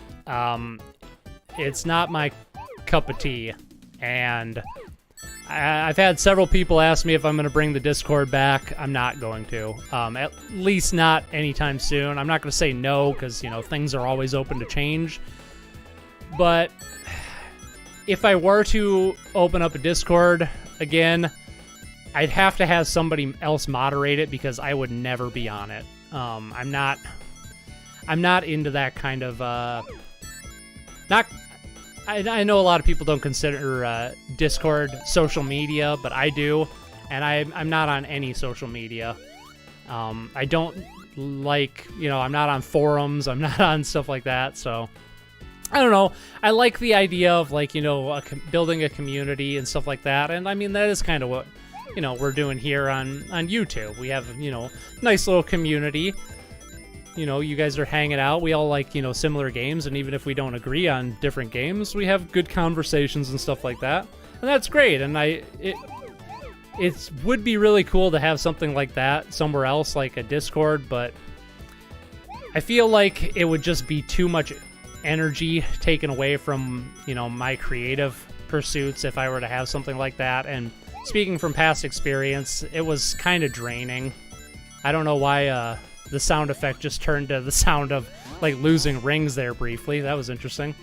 But yeah, speaking of experience, when I did have the Discord years ago, it was pretty draining for me to, you know, actually, like, keep tabs with it and be on there, and I'd have people like saying like, well, why isn't Noah here hanging out with us? And, you know, not really understanding that I don't hang out on platforms like that anywhere, including my own. So yeah, I'd much rather have, I mean, if you guys, you know, it's a total cop-out answer, but if you guys want to make like a Discord that's like, you know, you guys hang it out and call it whatever you want and stuff like that, by all means, I'm fine with that. But I'm probably never gonna, you know, be a part of it just because that's not really my cup of tea, unfortunately, sad to say. I kind of touched on that last week a little bit when I was talking about how I don't watch very many other YouTube gaming creators just because it's kind of pulls from the same energy well as like my creative pursuits and, you know, my ideas on video games, and I'd rather just devote as much time and energy to my videos and my other creative projects and stuff like that than, you know, be on a platform. And not to mention, when I'm on my own and I'm just like, you know, hanging out, relaxing, I don't want to be around anybody. I don't hang around with, you know, my family or my friends or stuff like that. I'm a 95% of the time by myself sort of guy, and that's kind of how I want to keep it. I hope that answers it, Funky Arts. Sonic Blast, woo! Oh yeah. Yeah, I do play Sonic Blast after this. Suffer for our entertainment. I will. Yeah, we'll totally do that. Y'all mean as fuck. Just have the thumbnail be a golden trophy with Sonic 3 and Knuckles in it, and then have a trash can with Sonic Blast inside. That's a great idea. We might have to do that, Colin. I see. Well, because I would love to share my artworks, but yeah, I get you. Social media is pretty toxic anyway. Yeah, well, and that's the other thing. Like, when I did have a Discord, it wasn't toxic. There was nothing like that, you know. It was more just like, you know, having to make sure it wasn't toxic, and we only had, like, I think the most people we had on the Discord was like 20 or 25. It wasn't very many people, and even that was too many for me to, like, you know, keep track of. And I could already feel... Isn't there a ring up here? I think there is. Oh, I missed it, though. I have to go around. But even that was, like, too much for my brain to process. Like, you know... I'd get, like 5 comments or whatever, and, you know, people would be asking about a certain thing, and a lot of them were, like, the same questions I previously answered on, Wow, guys, I'm gonna be honest, I completely forgot we got this emerald, and that was like 5 minutes ago. Oh yeah, I had to remember which one it was. I just fucked that up. I sure did. Wow. Ah, damn it. I don't think there's a way to fix that. I think I just screwed us. How can I unfuck this? I don't think there's a way to unfuck this. Damn it. Wait a minute. We might be able to do this. All right, let's, gonna go for here. Nope, never mind. Okay, well, anyway, there's that. Do I at least have a business, an email for business inquiries and whatnot? Yes, I do. It is Noa Lee, noaleevgc@gmail.com. You could just go to the About section on my YouTube page. There's a link to my email right there. It's open. Might not answer it, but I do read every email I get. Kind of the same thing with, like, I make an exception social media-wise just for YouTube, because it's, you know, it's kind of the nature of the beast. See, there's another ring right there. I might not be able to get this one, though. That might be a Knuckles ring. Nope, I can get this one. Yeah, so, like, I don't know. YouTube's a little different, though, because I think the expectation is different on... Let's try this one again. The expectation is different on YouTube, where people, when they leave comments, the expectation is that the creator might not respond to it. But when it's something like Discord, it feels more personal. It feels more like, you know, people are expecting a response when they post something like that. It's kind of how I felt when, like, you know, I was on Twitter too, and, like, you know, I'd get comments on things. I don't know, I always felt awkward, like, not responding to stuff on Twitter, which is probably the exact opposite of how most people feel on Twitter, come to think of it. But YouTube, like, ironically, I do read and respond to most comments on my videos, and that doesn't seem to drain me all that much. But I don't know, something about Discord just like, it was too much energy, and I think maybe it was just because I had already devoted all my energy answering comments on YouTube and stuff like that, and it was just like another avenue. Yeah, it was just too much overall. And I can't seem to get a perfect on this one to save my ass. I keep fucking it up. Oh, yeah. The only reason I have an email is because you need one to make accounts. Yeah, that's a good point. Yeah. Well, I was over-exaggerating. Oh, yeah. I farted and shitted. Yep, I did. I farted and shitted through that level there. I still remember I was so confused. I got more followers on my shitpost account than my actual art account. I was so confused. But I checked them. Yeah, they're all bots, all 29 of them. So, can I send one artwork via email? Well, I am scared that it might not be appropriate, but I really have an addiction to share artworks. Yeah, I'd be fine with that, by all means. Yeah. Again, like, if it's through email, like, you know, I might not respond. I might not have the time to do it, but that is kind of what my inbox is there for. So, yeah, if you want to send me some artwork, that'd be cool, dude. I'll check it out.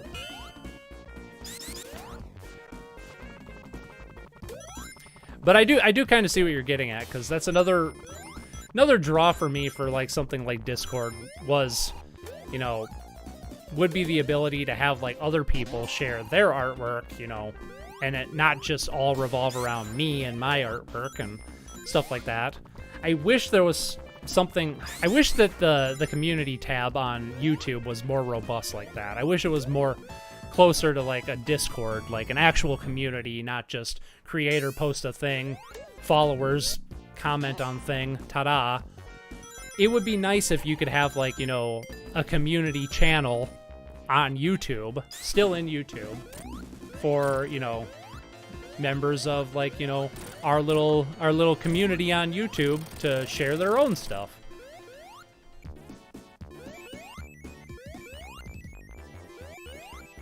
Another reason I'm not big into... Another reason I hesitate to, like, get into something like Discord is because I have a feeling they're gonna be, you know, one of those companies that gets bought out by some big corporation. Like, you know, they almost sold to Microsoft like a year ago, and I hate Microsoft with a passion. And yeah, I don't know. It's just, it's hard to. It's different with, like, Google and YouTube, because I hate Google and I hate YouTube as companies, but at least the service they provide is, like, really good. And yeah, I don't know. So I feel about that stuff. Same reason I'm not on Reddit, because, like, Reddit just seems like a shithole to me. Not saying Discord is. I think Discord's very much dependent on which communities you're a part of, but yeah, all of Reddit seems bad to me.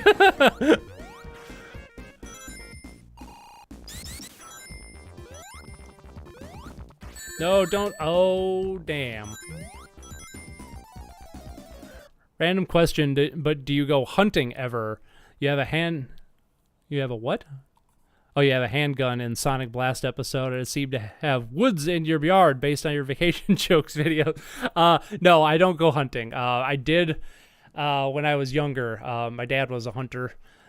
He still hunts occasionally, but he's mostly into his work and other things like that, so he doesn't hunt a lot. But did when I was younger. Not a fan. Yeah, went hunting as a kid. I do have guns. I'm from Wisconsin. It's kind of like, you know, like brandy and cheese and beer. Like brandy, cheese, guns, and Wisconsin are kind of go hand in hand. Like, even if you don't hunt in Wisconsin, you probably have a gun. 'Cause, yeah. I don't use my guns. Most of them were hand-me-downs. Most of my guns were actually my grandfather's. And nobody really wanted them when he died, so I took them. Just 'cause. But I don't use them. Ryan and I have gone target shooting a few times. And that's always fun, but I don't like going to public ranges. I think if I had, like, I only have like an acre of land. This is just kind of what Wisconsin looks like. Because I'm actually in a neighborhood, but there's still like a lot of trees in my neighborhood. Because, fun fact, over 65% of Wisconsin is still forested land. And even the parts that are inhabited still have a lot of trees around, so. But yeah, it's kind of hard to see on camera, but I do have a road, like, I don't know, right next to it, and my neighbor's house is right on the other side of those trees you're talking about in that one video. But yeah, if I had more land, what am I doing here? I need to focus up. If I had more land and lived out in the woods, I'd probably, like, shoot my guns for fun a lot more. But Jesus, I can't get this down today. But I don't like going to, like, a public range and stuff, because last time we went, I almost got shot by some freaking idiot. So that kind of turned me off of the whole, like, public range shooting thing. And it was really stupid, because the nearest public range is, like, the county police training center, and then on the weekends they have it open to the public, and then they have, like, a couple volunteer police officers in training, like, monitor the thing and make sure people are, like, being safe and not being stupid and stuff. And yeah, this one idiot just, like, you know, there's like 6 of us, like, I should probably get this ring. Oh, big ring right here. There were like 6 of us going up to check our targets in between shooting, and this idiot just, like, puts up his target, goes back and pulls up his gun, and suddenly I hear this cop just start screaming at him to get the fuck off of there, because he was just gonna pull up and start shooting at his target, even though, like, I don't know, probably about 10 feet away from his target, I was standing by my target. Kind of put a bad taste in my mouth, and I haven't gone target shooting since, so yeah. I don't know, my guns just collect dust. I'm definitely not much for gun collecting. I feel like I enjoy the mechanics of guns, but if I didn't have any guns, that'd be fine too. I'm kind of a take it or leave it sort of guy when it comes to guns.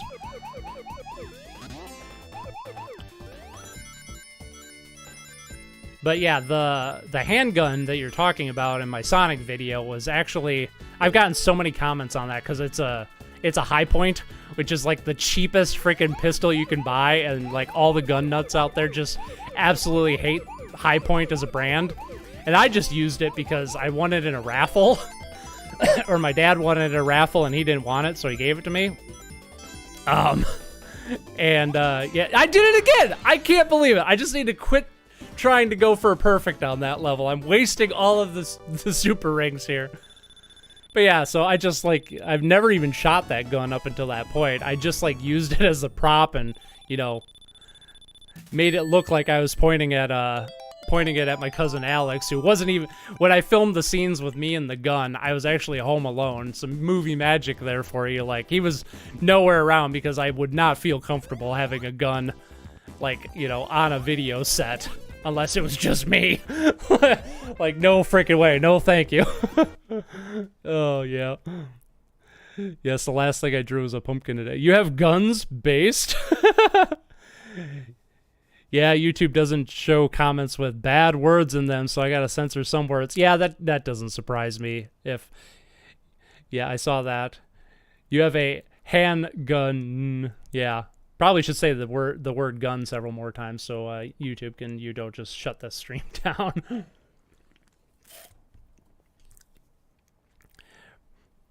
Noah probably just has to change from top chat to live chat. Actually, that's not true. That's what I thought too. No, I recently found out, so because I hadn't uploaded for so long, YouTube kicked me out of the YouTube partner program.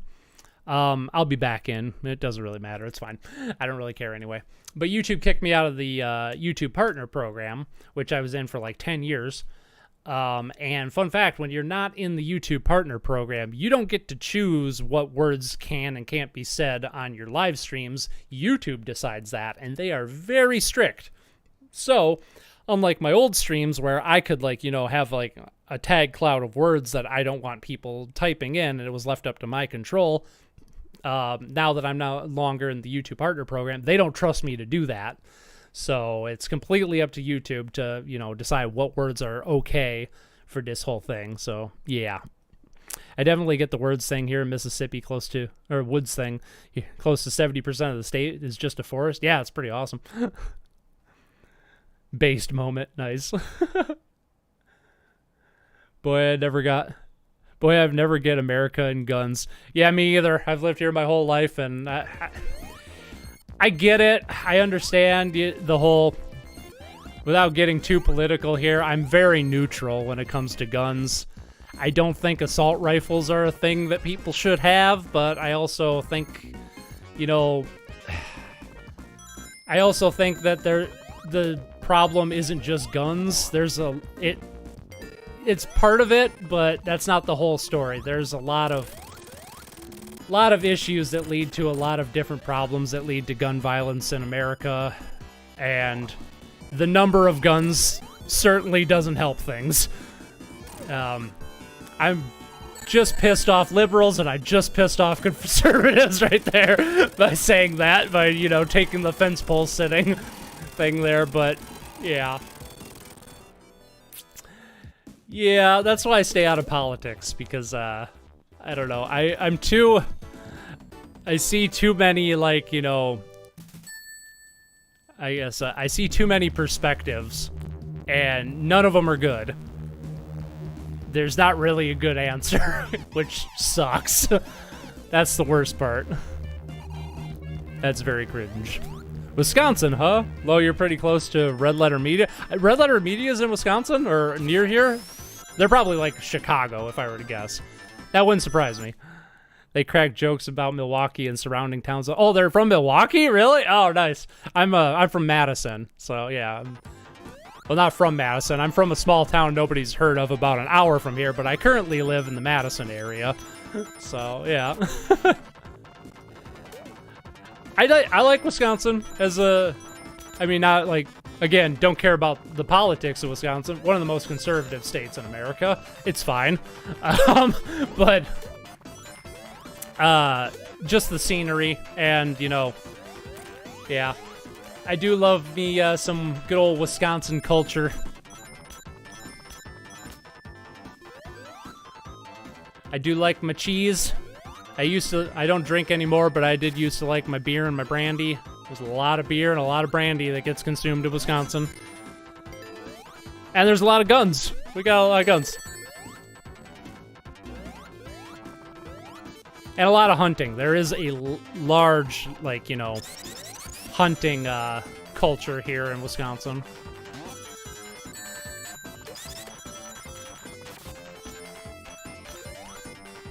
Also, we're in Flying Battery Zone. This might just be my favorite level in the game.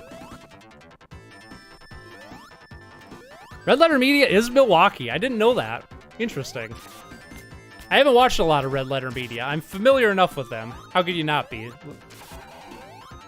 I became familiar with them from Fuck You, It's January, which is so great. Yeah.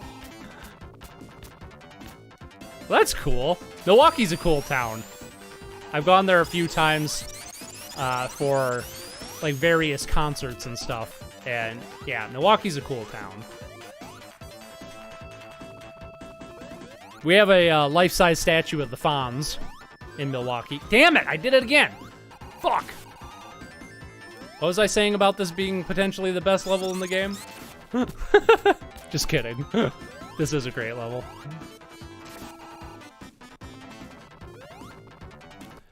Here's a fun fact. I live in Germany, and I can finally confirm not all of us wear lederhosen. Lamal. Nice. I would really like to visit Germany someday. That's where 99% of my genes come from. I am almost entirely German, so... Which is probably why Wisconsin is a good fit for my blood, because they're very similar in climate and temperature, from what I hear. So if you ever visit the States, Fungi Arts, Wisconsin would be a good place. It'll feel right at home. There's a strong German culture here, too. And you may not wear lederhosen, but every October, I definitely see people here in Wisconsin during Oktoberfest wearing lederhosen. There's such a strong... Oh, and brats. Oh my god, bratwurst. We have probably the world, other than Germany, probably have the world's largest bratwurst festival in the world. And I don't even think I'm exaggerating there. We have Bratfest. Bratfest is a thing here in Wisconsin, and it rivals, from what I hear, it rivals like Bratfest in Germany. I don't even know if you have dedicated Bratfest, because it's probably just a normal thing there, but I don't know, it's a normal thing here. I've probably eaten like, I don't know, maybe 50 brats this year alone. Kind of a staple food around here.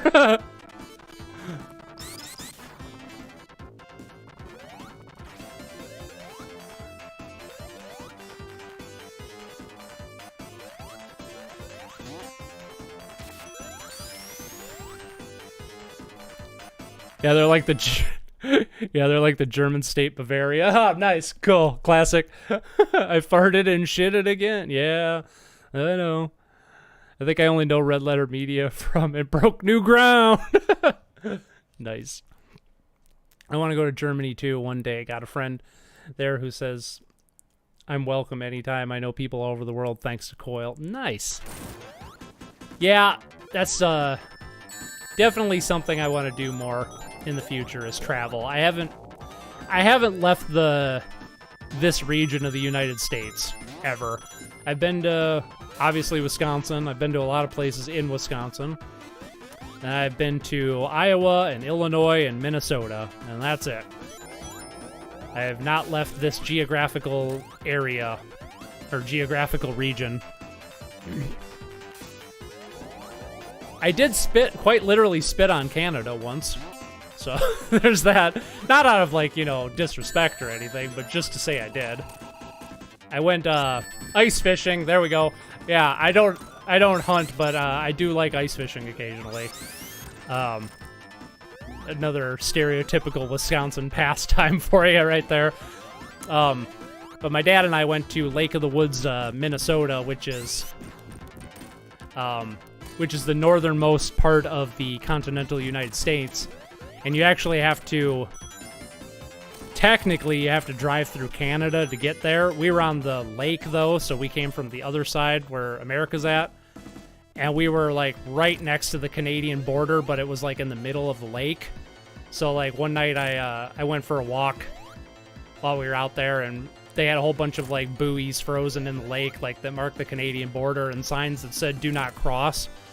So I, like, spit on the ice on Canada just to say I got close enough to Canada that I could spit on it. I think that was the farthest I've ever been from home, was that trip. So, boing.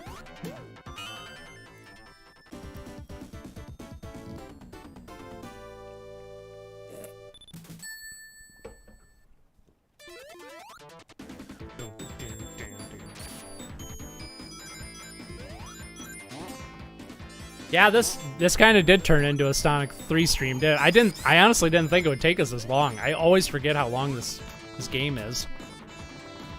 Probably be different if I was like, a speedrunner, but that's okay. We might still have time for some Sonic Blast. It's not like we're gonna play it for more than 5 seconds anyway, because yikes. I had a feeling I should have just called this a Sonic 3 stream instead of a retro game hopping stream, but hey, whatever. We're committed now. I'm still having fun. I hope you guys are too. We got plenty of other streams to do some hopping on in the future.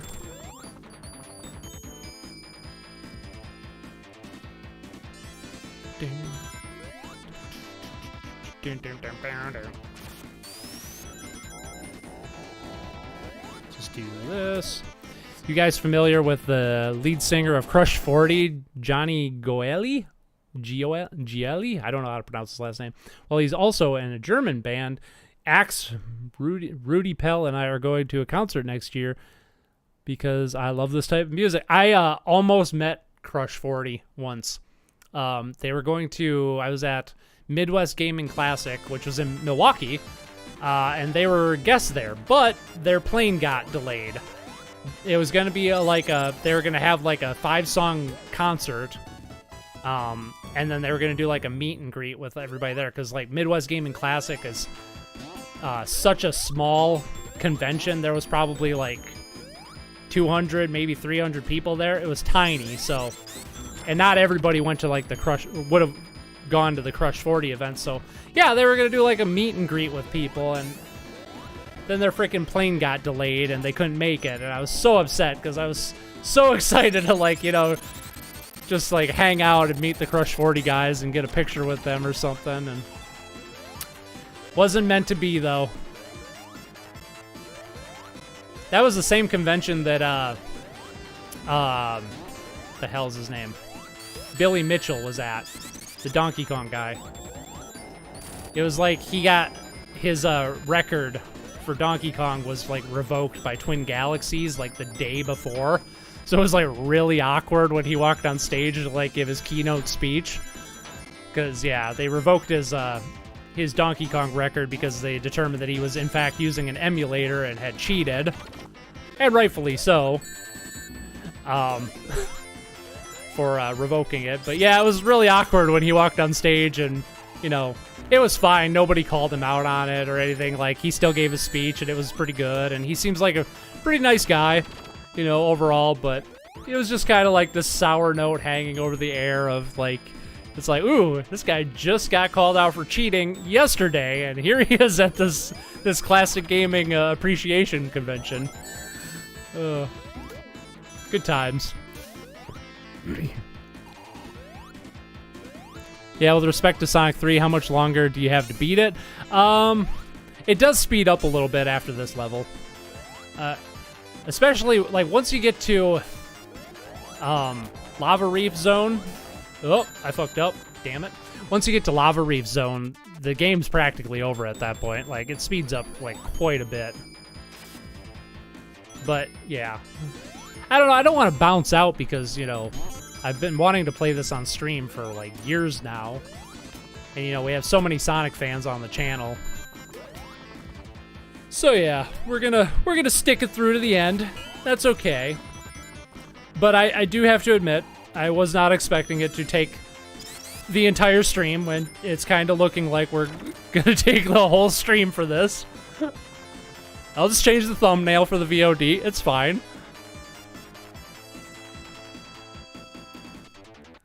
Sadly, no horror game for Halloween. Yeah, I was thinking about, I probably won't at this point because I got some other stuff I want to do. But I was thinking about streaming tomorrow night for Halloween, streaming some horror games. Maybe I will, but I'm not going to say absolutely, and I'm not going to plan anything, but I might pop in. We'll see. I have a video that I desperately want to get finished by the end of the week, and I might wear myself out actually filming that tomorrow. So, we'll see. But yeah, tomorrow is Spookoween, and also, like, Steam is having, like, a Halloween sale right now, and I really got to hit that up, because there's a lot of, like, interesting horror games that came out this year that I really want to check out.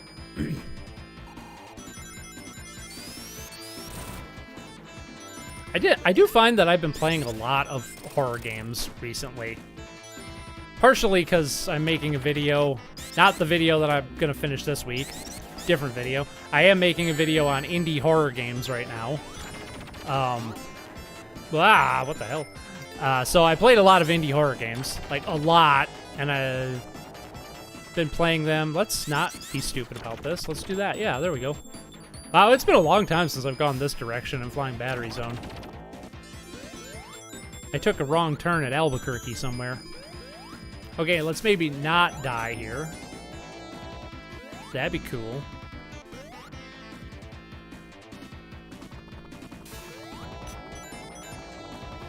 We gotta be getting close to the end of the level, right? I think we are. Yeah, totally.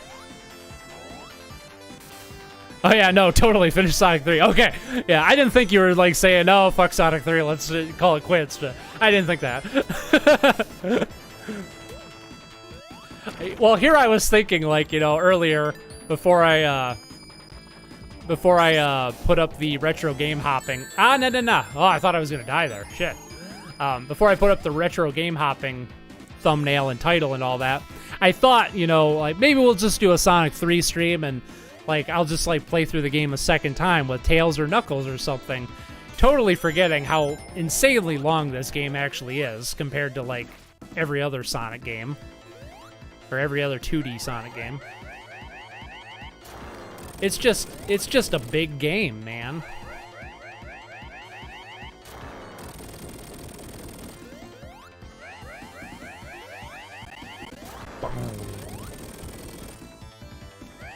Very easy to see why they had to split it up into 2 separate cartridges back in the day.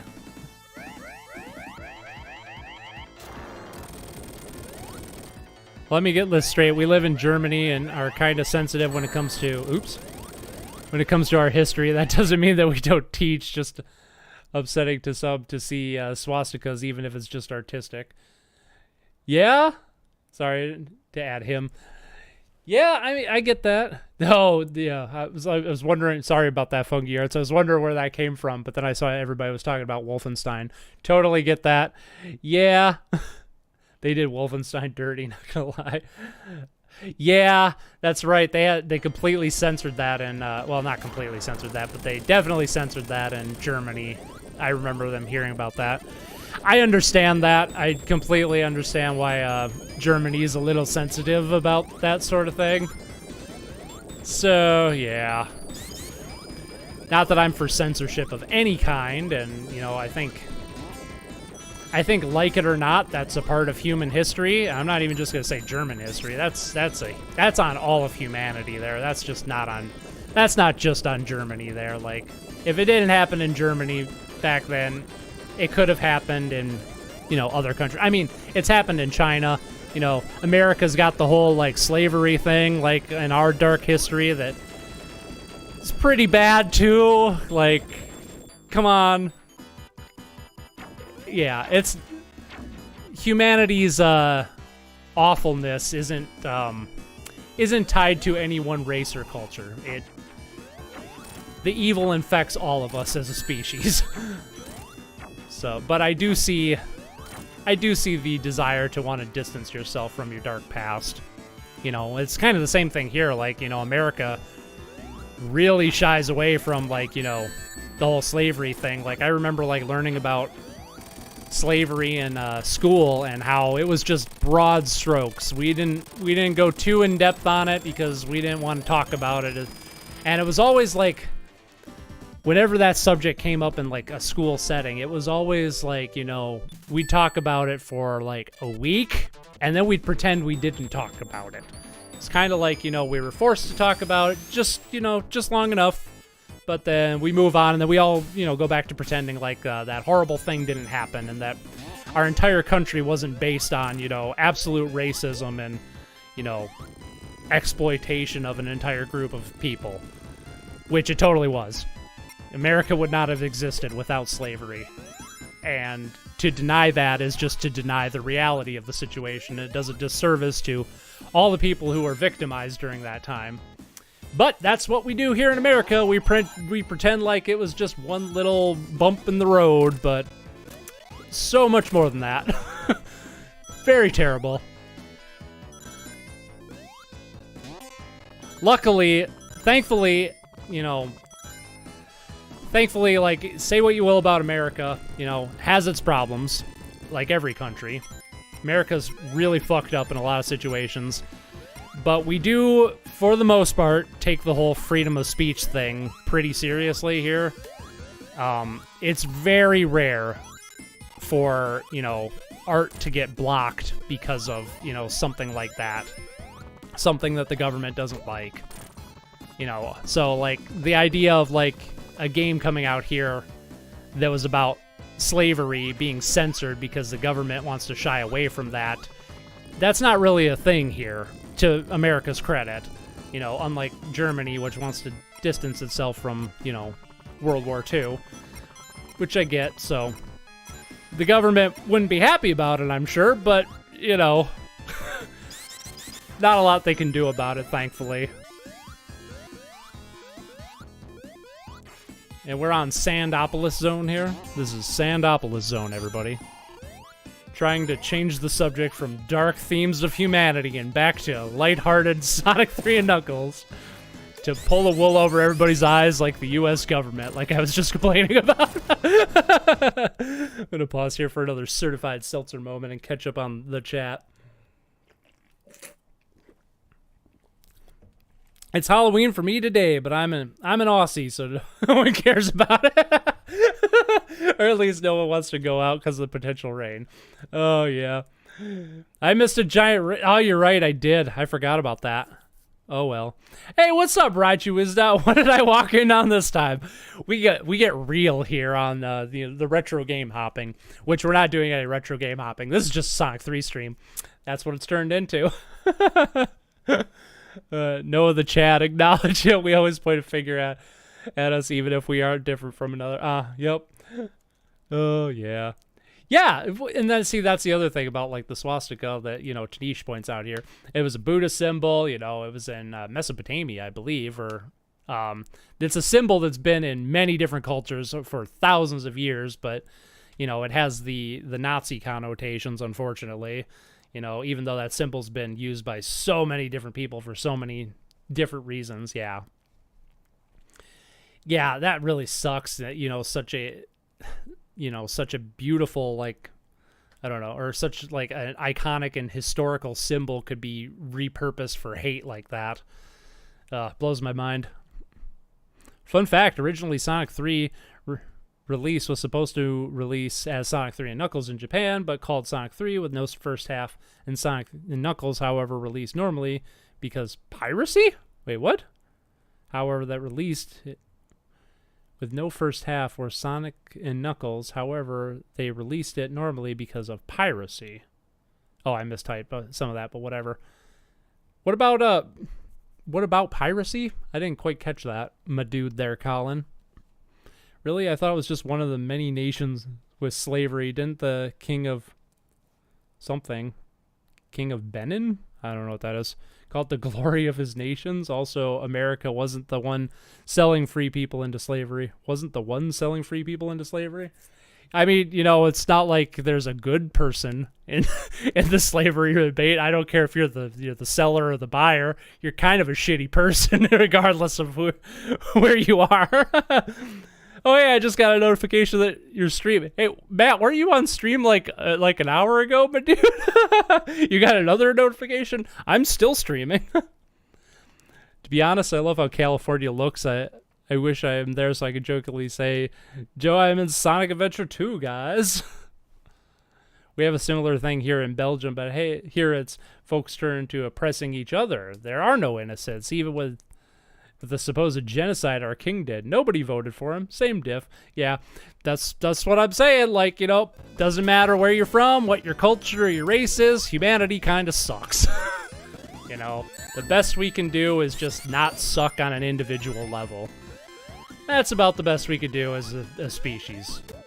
Be kind on an individual level and hope that that kindness translates to a, you know, to a cultural shift, I guess. Yeah. YouTube's gonna love this stream. I just see like an email from YouTube now. It's like, what are you doing? Talking about the dark parts of human history. We're YouTube. We exist to make money. You can't make money talking about bad stuff that happened throughout history. What are you doing?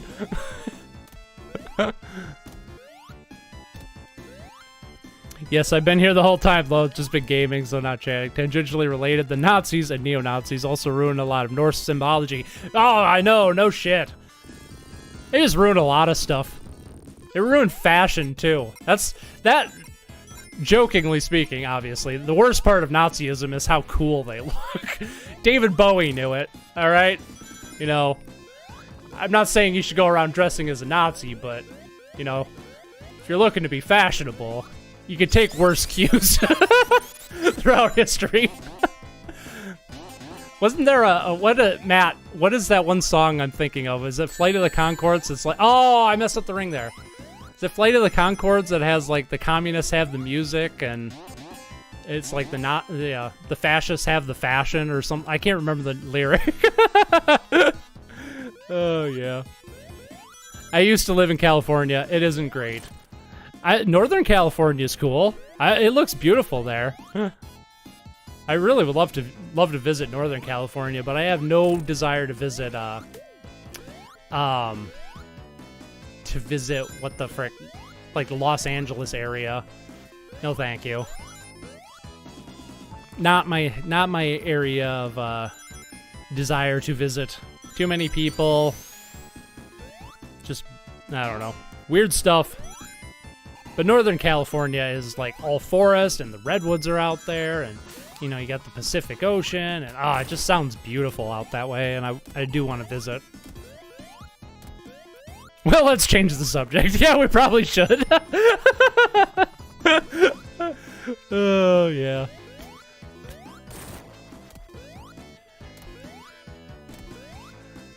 Only Sonic 3 and Knuckles was supposed to be released as Sonic 3 in Japan, but Sonic 3's first half we know of was being pirated and sold in Asian markets, so they released Sonic 3 and Knuckles as normal. Really? I didn't know that.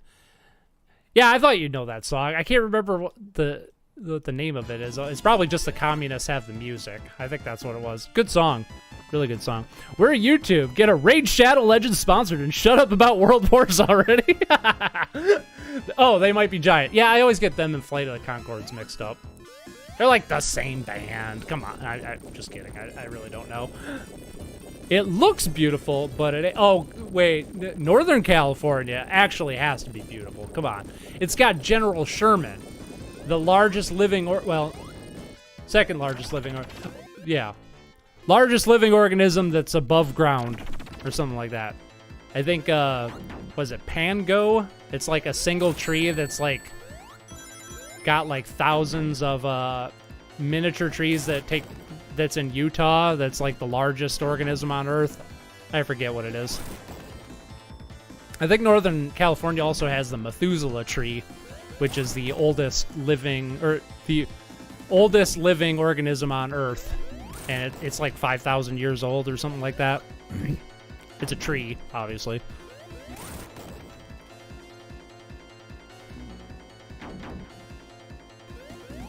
This is one of those bosses that's like kind of interesting the first time you fight him, and then it's just kind of boring every subsequent time.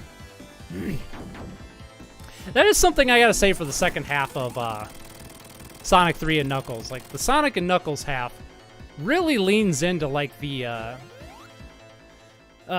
gimmick bosses. Like, not to say that, you know, there's anything wrong with that, but it's like, you know, each mini boss in the second half of this game, like, has a little gimmick to it. Which is kind of neat. Kind of nice thing to mix it up.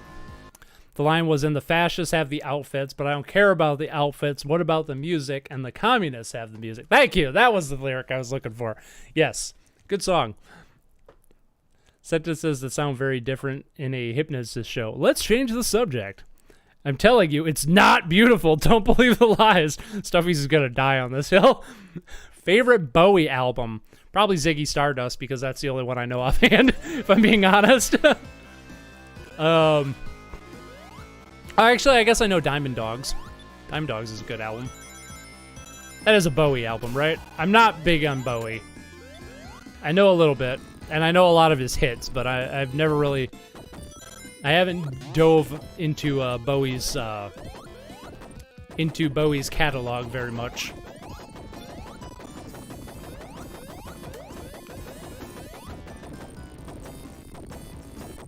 I like how most of the bosses in Sonic 3 have just destroy themselves. Yeah, they totally do. I mean, it does kind of mix it up, though.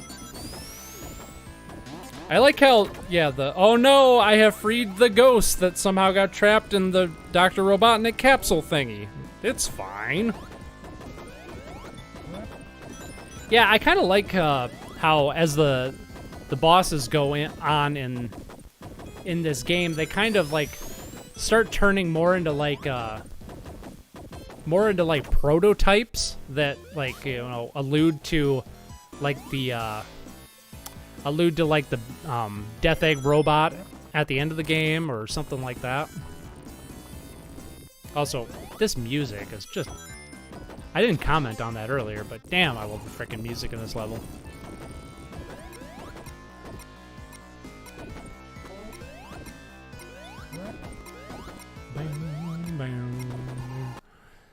I listened to it and I'm afraid Americans like... I'm afraid of Americans like 40 times a couple weeks ago. Oh, nice. I guess I know that album too. I don't think I've listened to that one, but I have heard of it. What's your opinion on young people? There we go. Just full stop. What's your opinion on young people? What's your opinion on young people, as for myself, kind of, who play retro games? I don't know. Most people in my class back then were not really into retro games. I mean, I think it's great. What it shows to me is, that age doesn't really matter when it comes to... that's what... Another thing that further convinces me of video games being an impactful artistic medium, that it doesn't matter what your age is if you're willing to go back and explore older aspects of the... medium. I think that just shows how strong video games are as an artistic medium, because you think about even like, I know there's plenty of young people that have gotten into like old movies and stuff like that, but it does seem like there's a larger portion of, I don't know, you talk about like people who are into movies, like film buffs or whatever like that. There's like film buffs that are into old movies, and there's film buffs that are into more modern movies, and there's some people that are into both, but there's not a lot of overlap. Whereas with video games, it kind of seems like if you're really into video games, you're kind of also into retro games, or at the very least you're into some retro games. Like, or at the very least you have like an appreciation of earlier games. It kind of makes me feel like, like when I was younger, like when I was growing up and like, I don't know, teenager or something like that, I was fascinated by like the NES and the Atari 2600 and, old computer games and stuff like that, because I didn't get to experience them, but they always seemed like special to me because, they existed before I was born, or, something like that. And it's nice to see that, something like that still continues to this day. In fact, it's probably more popular than ever. Honestly, I think retro gaming is more popular than it's ever been. I see, like, yeah, I don't know. I see people online that are talking about, like, my favorite game is, like, Sonic 3, and then, come to find out they're, like, 10 years old or something like that. And that's awesome. It's like, wow. I don't know. It just... Maybe it's because, like, there's so many new games that kind of still have this aesthetic, whereas, like, with movies, like, you can tell, unless it's, like, a new film that's intentionally shot to look like an old film, there aren't a lot of, like... You can kind of just tell a movie's age by the way it looks, in a lot of cases. But with a video game, like, if you've never seen Sonic 3 before, and didn't know what it was, and... somebody showed you this game, you couldn't really place what time period it was in unless you, like, had a broader historical context for video games and stuff like that, because especially something like this that has aged so well and plays just as well today as it did, 30 years ago. And I think a lot of that just happens to do with how common it is to still have, like, pixel art games and have side-scrollers and stuff like that, and what a great phenomenon it was when, we moved away from every game had to be 3D and had to be the most advanced thing to we can just, make games in whatever style we feel fits the idea we're going for. I guess that's my thoughts on the young people, on the youth, as to say. I don't know. I think, something that I want to make a video on, but I haven't quite figured out how I want to word it, because it's kind of a, I don't know, a high-level philosophical concept, I guess. But it's this idea that there's no such thing as, like, outdated mechanics or, oh, I missed a ring there. Shit. Maybe I should get this thing, just in case. Just in case. But, like, the idea that, you know, if something plays, like, kind of rough, and I'm having a hard time explaining this, which is why I haven't made a video on this or started a script on it yet, but this idea that, like, there's no such thing as a bad mechanic or bad controls, only... Damn it, I keep doing that. Bad uses for mechanics and bad contexts for certain controls. That a lot of times when I hear people say, like, you know, Super Mario 64 is great, but it's kind of clunky to play nowadays. Well, no, I feel like it's not that, you know, controls have gotten better. It's just that, you know, different control schemes have fallen out of favor, and that you could still very much make a great game that controls exactly the same as Super Mario 64. And people might call it outdated, but I don't think that it's necessarily going to be outdated. It's just that there aren't a lot of games that play like it. And I think that's one of the reasons, like, when, you know, like, Dark Souls became popular, there was so many people that were like, you know, this game's controls suck. It's like, and I was, you know, I'm guilty of that too, because when I first played Demon Souls, I'm like, what the fuck? Why are these controls like this? And I thought they were just, like, you know, so bizarre. But it was just because there wasn't anything like it at the time, and, you know, we weren't used to it. And I think as gamers, we get so used to, like, our muscle memory for how a game should feel when we're playing it, that anything that, like, steps outside of that, we automatically, like, you know, kind of recoil and, like, well, that ain't right. That doesn't feel right. It must be bad controls. And something I try to tell myself whenever I experience that is, like, okay, did the developer actually fuck up here, or are they trying to do something that I'm not understanding? And I feel like 9 times out of 10, it's just, you know, once I learn the controls, they end up being great, or they end up fitting perfectly in the overall game. Something like that. I don't know. Certified seltzer moment. That's what it is.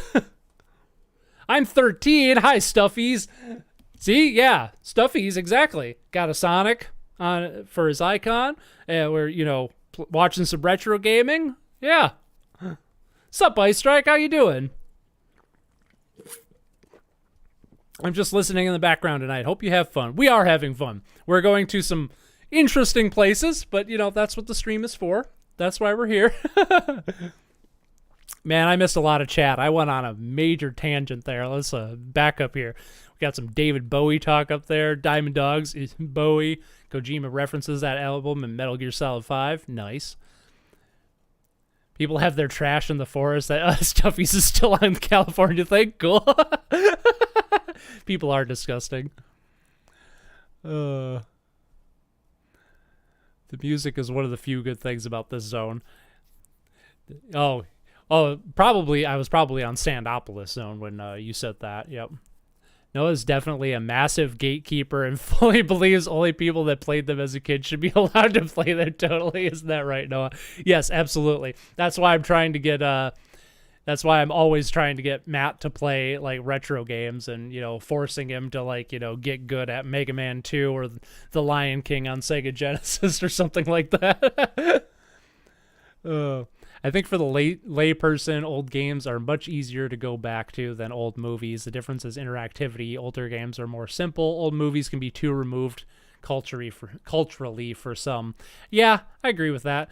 I think the fact that a lot of old movies are, you know, film is more grounded in reality too than video games are. So it is harder to, you know, if you didn't grow up in a certain time period or you're not familiar, the people that are into, you know, like old movies usually tend to be history buffs too, or actually know a little bit of, like, you know, the culture that those movies were being made in, or they're in it for the historical perspective or something like that. I think that's a good point, Live Coil. That said, I'm in my late 20s and I love old games and movies. Citizen Kane is great, if overrated film. I agree with you perfectly. I agree with you 100%. Citizen Kane is a great film, It is very overrated, though. I do love that movie. It's very good. But yeah, best movie ever. I don't know. I don't know about that. Might be because of the succession aspect. You need the technology of old games to make the new ones. That's true. That's not as true for film. Yeah? By the way, if you have it, you should try Jammer Lammy. Oh, hell yeah. Fuck. We might have... I'm going to write that down. We're going to start with Jammer Lammy next week because I fucking love that game. Real talk. Better than Parappa the Rapper. I will die on this hill. That Parappa's great. Jammer's way better. Love me some Jammer. We're going to write that down. Jammer Lammy. I got to make sure it's on the RetroPie. I think it is. Jammer Lammy. She's on the border now. Anyway, what were we talking about? Retro games. Yes. I'm 17 and old the Sega Saturn and a PC Engine. There you go. That's awesome. I think that shows how much I'm fascinated with the medium. Yeah, that's great. It's nice that you're diving into like some underrated systems too. Like not a lot of people collect for the Saturn or especially the PC Engine. Like nobody in America collects for a PC Engine practically, or wherever you're from. I don't remember where you're from, Colin. Maybe it's just as simple as good games don't stop being good when newer games come out. Yeah, I think that's part of it too. But I don't know. I think sometimes we mistake games that still feel like the, I don't know, Sonic 3 and Knuckles still feels like it could be a modern game, whereas like something like I'm trying to think of an example here.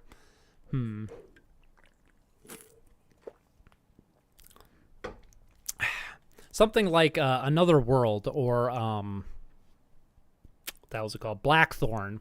Like these cinematic platformers that have really stiff controls but really smooth animations or something like that. I think a lot of people like are turned off by their control schemes, even though their control schemes fit perfectly in the game that they're designed for, but they're so different from what they're used to that they often get labeled as bad. And I feel like a lot of times the games that we consider good, I fucked up there. A lot of the times the games that we consider good are oftentimes just the ones that are the least painful to play. All right, I just realized how majorly I fucked up the getting the emeralds in the second half here. Too busy talking about World War II and all that jazz. I am not going for a perfect here. I'm just going to focus on getting the emerald. Yep. Yeah, I'm not going to fuck it up for a fourth time or a fifth time, however long it's been. Oh. I don't know what it is. I just, like, can't seem to focus on this level today for some reason. Watch me fuck it up again. It's gonna happen. But yeah, I don't know. Whatever I was saying is such, like, a hard concept to, like, put into words. Which is why... for like a year now, I wanted to, like, you know, actually sit down and write a script for a video for this and talk about, excuse me, my voice cracked, talked about it, but, I don't know, it's just, I'm really finding it, really struggling to put the words together so I can talk good and feel good and formulate the words and stuff. Honestly, I could probably tell what era this game is because of the stiffer animations compared to modern games with pixel art, but I get what you mean. Yeah, there's that too, but I mean, you know, I feel like a lot of modern, like, pixel art games, like, still have, like, stiffer animations as a stylistic choice. But I do see what you're getting at there.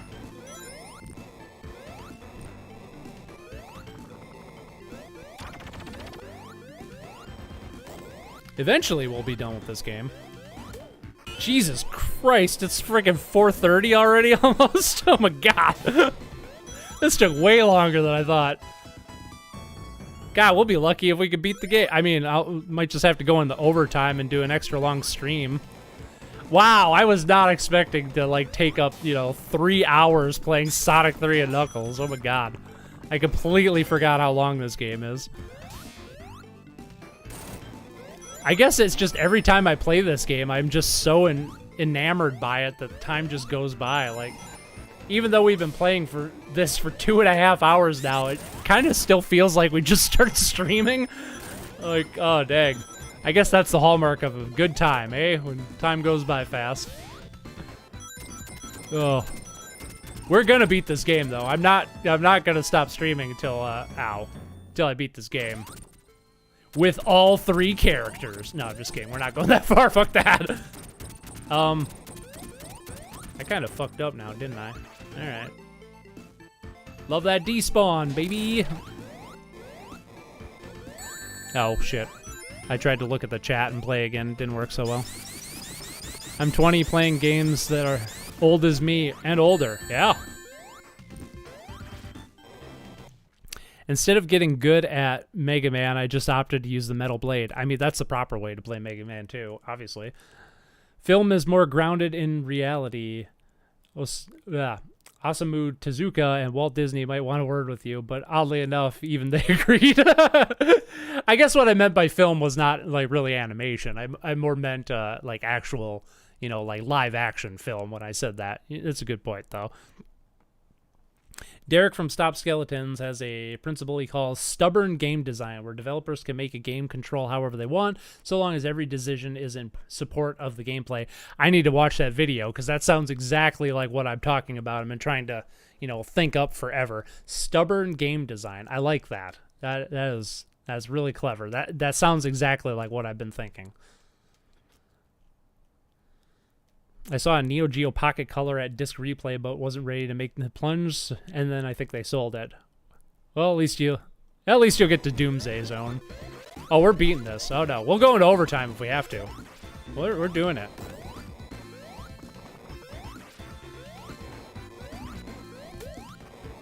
Just gonna have to change the thumbnail to a Sonic 3 stream. That's okay.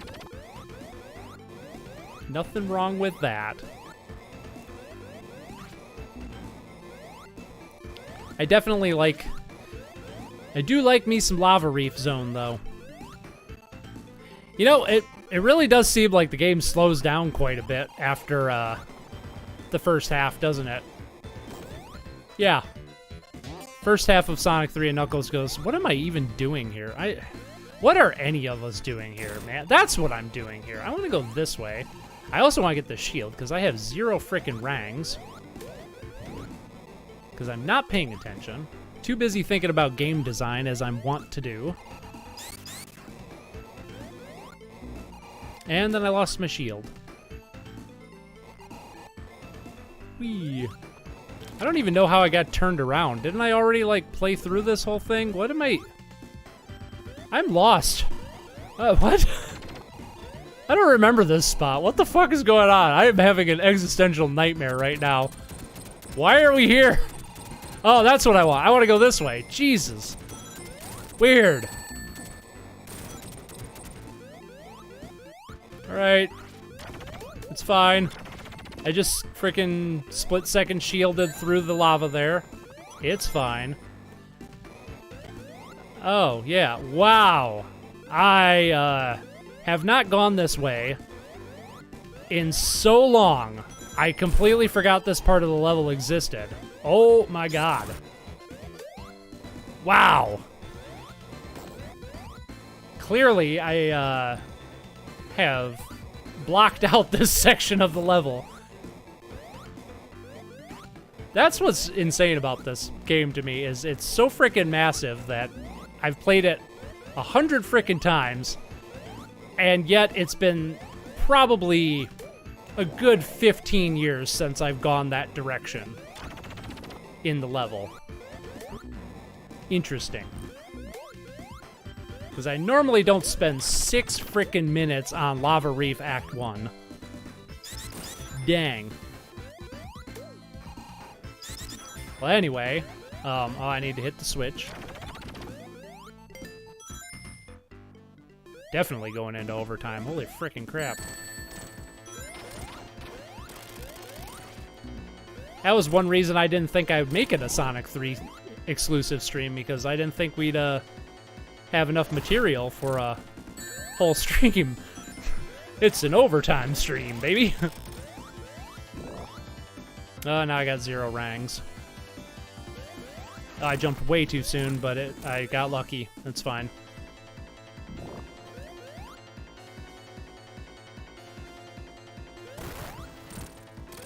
There we go. Whew. Jesus. It's a valid point, though. Even animators agree you should look at reality first. Don't cannibalize by copying other animation. It corrupts the process. Yeah, that's a good point. I think that principle is in Derek's recertified classic Resident Evil PS1 video. He used the tank controls and static camera angles to explain the principle. Also consider why Mega Man does not duck. Yeah, there's a good example. I honestly feel like a game like Resident Evil is made better because of its tank controls. I've always said that, like, you know, horror games benefit from stiff controls. And, you know, the Silent Hill games are a perfect example of that. Like, Silent Hill 2 and 3 are designed in such a way that you never get comfortable with the controls. You're wrestling with them constantly. And I played through Silent Hill 2 several times, and every time I play it, it's just non-stop, you know, fighting with the controls and, like, you know, moving very slowly and trying to turn around or trying to do this or trying to do that. And, you know, the menus are disorienting, and using items is like sometimes they switch it up. So sometimes you use an item by having an item in your inventory and, like, interacting with something. Other times you actually have to, like, you know, open up your inventory and use the item manually, and it's never really clear, like, which items need this. So on a surface level, it kind of looks as though it could be designed poorly, but because, you know, the idea of the game is to make sure you're never comfortable and you're always, like, you know, out of your element and fighting with that, I just think that makes it such a better experience overall. It'd be different if, like, you know, the game was made, like, super hard and, you know, you were trying to, you know, you're just trying to survive constantly. But because the game's designed around that obtuse or abstruse control scheme, it just works out so well. And I think that's why a lot of, like, modern AAA horror games fail, is because they're so focused on, like, high production values and, you know, high control or buttery smooth controls and stuff, that all they can rely on for delivering, like, the horror and the uneasy atmosphere is the visuals and the music, and those two things can only go so far in providing that experience. Boing. You know, based on the topic of chat scrolled. You know, based on the topic of badly aged or not badly aged, you've mentioned I really like Tomb Raider. I can't imagine controlling it differently. Yeah, same thing. I really like the original Tomb Raider because of its stiff tank controls. The game is, you know, designed around it. Or Croc. Croc is a good example too. Like, 3D platformer with tank controls sounds awful, and it would be if the game wasn't designed around it, but I don't know. I think Croc controls just fine, and I feel like it maybe doesn't enhance the game. I think they ditched the tank controls for the sequel, correct me if I'm wrong. I don't quite remember. But, I'm not Knuckles. I can't just plow through that. But in that case, like, you know, they changed the level design to compensate.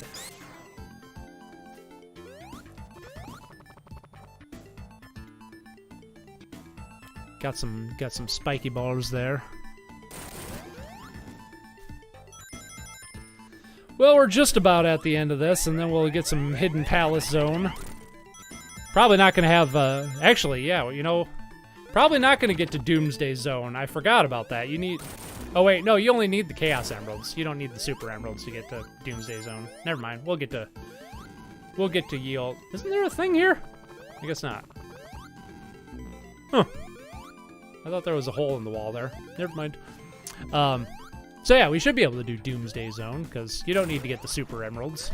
Just need to get the Chaos Emeralds. Boingy, boingy, boingy, boing. Oh. Boingy, boingy, boingy, boingy. I fucked it up again! No! No! See, Tails got his ass kicked too. It's fine. Side note, gamers tend to not understand a lot of film things and really push for things that make it worse, like 60 FPS for shows and movies, or wanting ultra-wide cutscenes for ones that were originally made in 16:9. Yeah, totally agree. God, I hate watching like most videos in 60 FPS. It just looks so wrong to my eyes. Give me some 24 FPS or some 30 FPS for most videos. Unless it's like, you know... Well, you know, I'll take that back. Puppetry. Puppetry looks good, pretty good in 60 FPS, if it's done right. But most things... Okay, what the hell? I gotta focus up here, because I keep messing this up. Where's the thing? Where is the thing? That's what I wanted to do. Jesus. Freaking noob over here. My God. At least we're almost at the end of the level.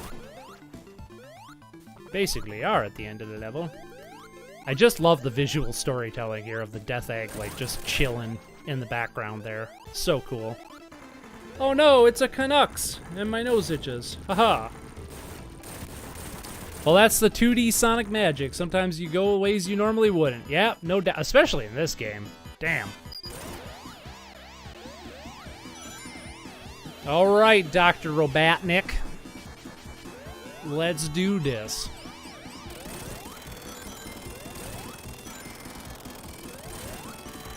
Boing, boingy, boing, boing, boing, boing.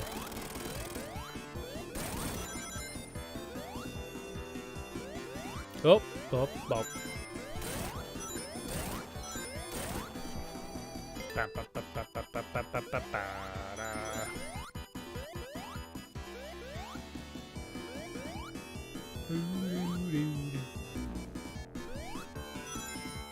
Where's that shield at? There's a shield. There it is.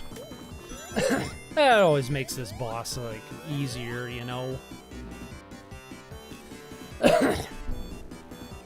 I agree, 60 FPS looks awful. 144, don't bother. Fuck you, Matt.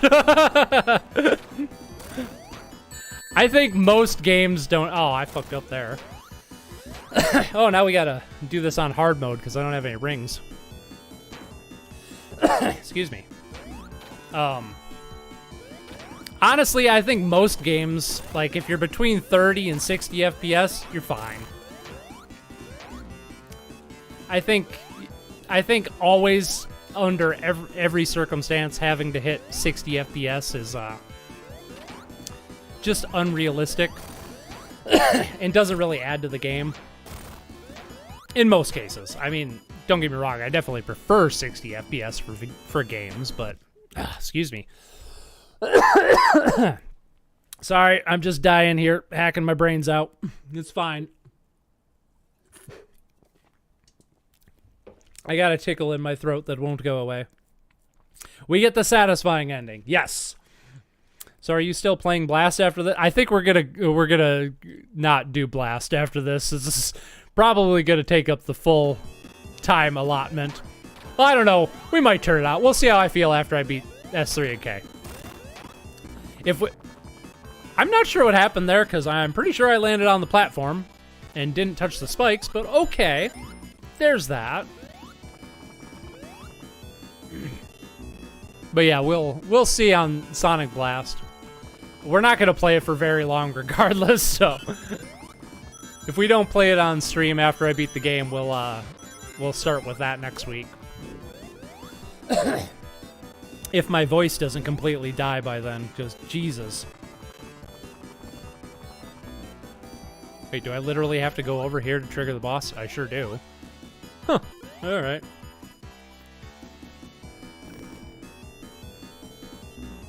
I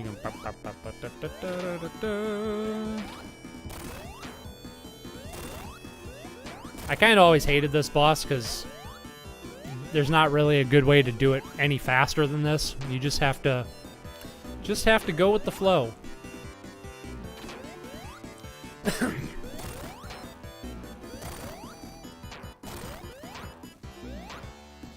Boing, boing. This boss reminds me a lot of a boss in Rocket Knight Adventures, come to think of it. Also in a lava level.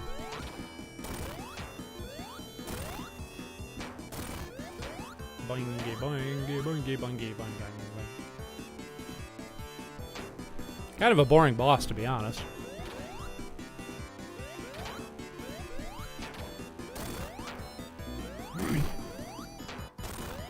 Bam, bam.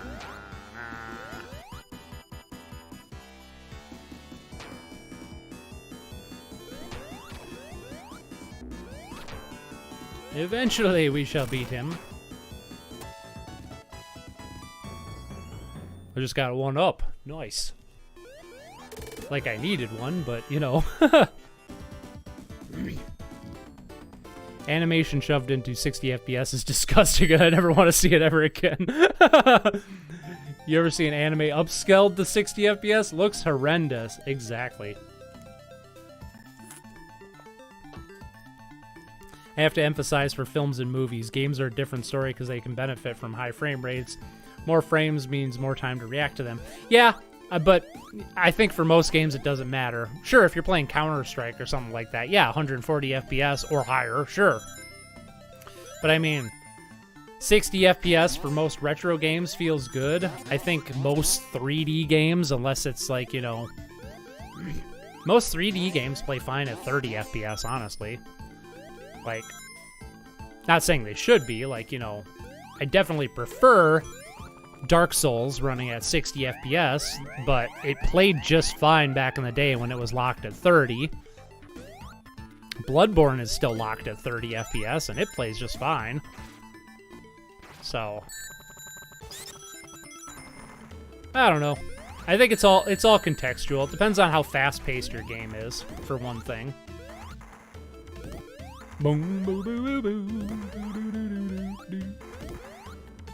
Get fucked, Canucks. Ow. Get fucked me, apparently. Come on. Bitch. Bitch. Bitch. Bitch. There we go. I videotape most concerts I attend, and I've started to really appreciate the cinematic quality of recording and rendering a video in 24 FPS like film. I'm almost entirely joking, but the two genres that I think fully benefit from 60, 90, or even 20 FPS are FPS, especially multiplayer, absolutely, and first-person racing games. I hadn't considered racing games, but yeah, you bring up a good point. You have to go with the flow. That's not the sort of lesson you'd expect when dealing with a volcano.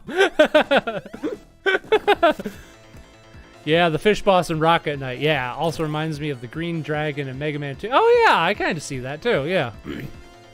Something about the shifting platforms makes for a challenging boss. Oh boy, Sonic Adventure on 60 FPS modded with PC with Dreamcast graphics is excellent, but my PC failed, so I had to get out the Dreamcast again. I had to get used to 30 FPS again. Yeah, it's hard to go back to 30 FPS. I think that's kind of the thing, is like 60 FPS seems to be the ideal for most games. I think unless you're playing like a competitive game like Matt was talking about, you don't need anything higher than 60.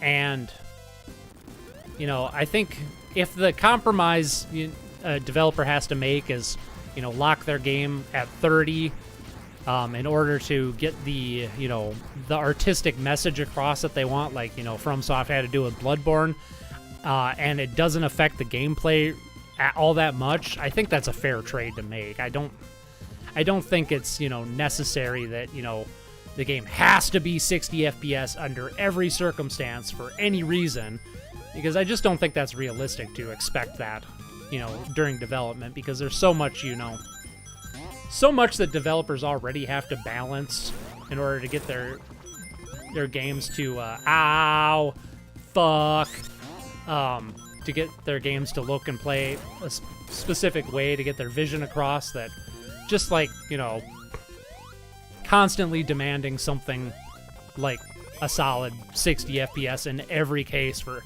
even in something that isn't going to benefit much from it, is just a little ridiculous. A little ridiculous to expect. That said, the developer shouldn't lie about it. Like, you know, what was that game?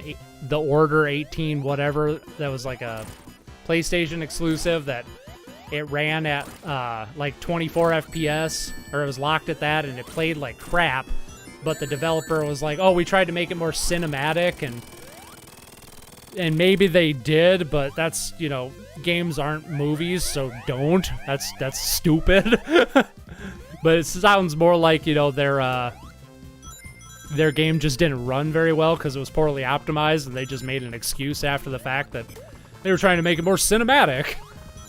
And cinema is at 24 FPS, so that's what we're gonna go with. Even though anything less than 30 is kind of pushing it in terms of like a smooth experience. Boing.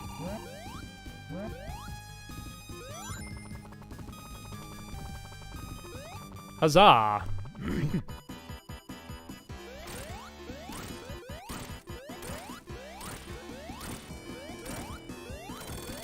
Get out of here with that shit. And that's why the Insta-Shield is the best Sonic move ever.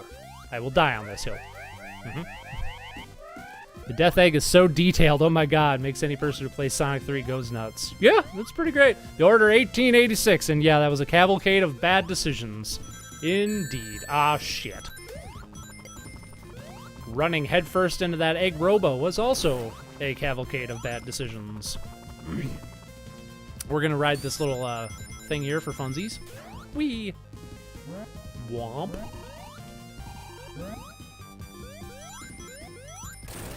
I do really like the visual design of this level, but like I said, I hate the level design. It's just kind of all over the place.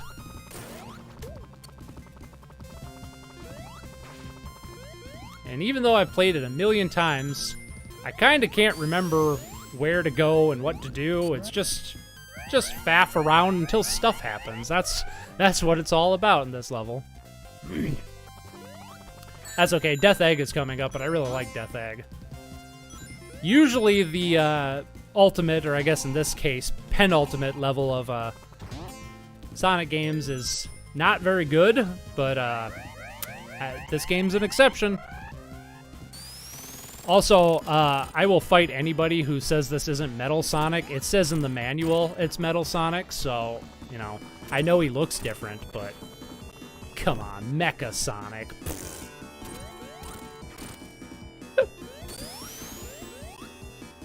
Manual says Metal Sonic, and I've called him Metal Sonic for almost 30 years now. It's Metal Sonic.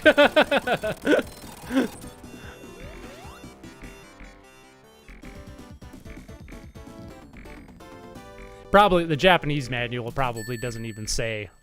Probably says it probably says Mecha Sonic, and that's where we get it. But I don't know. I've never read the Japanese manual. The U.S. manual also says Dr. Robotnik, so there's that. Ah, good old Death Egg Zone coming up. This pizza sucks. We're trying to make it more hamburgery. Same energy. Yep, absolutely.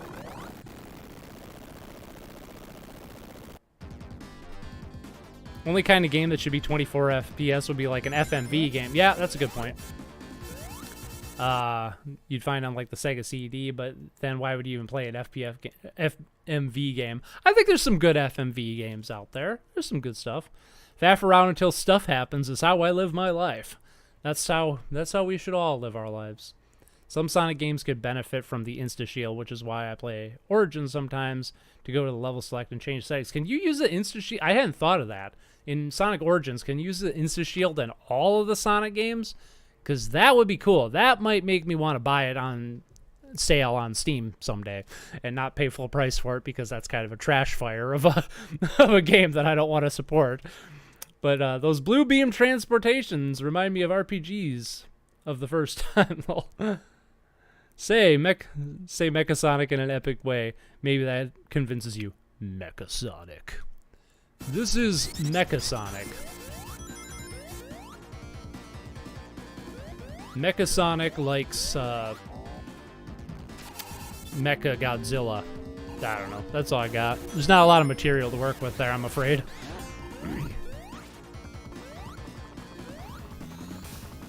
Eat your heart out, Titanic Monarch. God, I hate that frickin' level in Sonic Origins, Sonic Mania.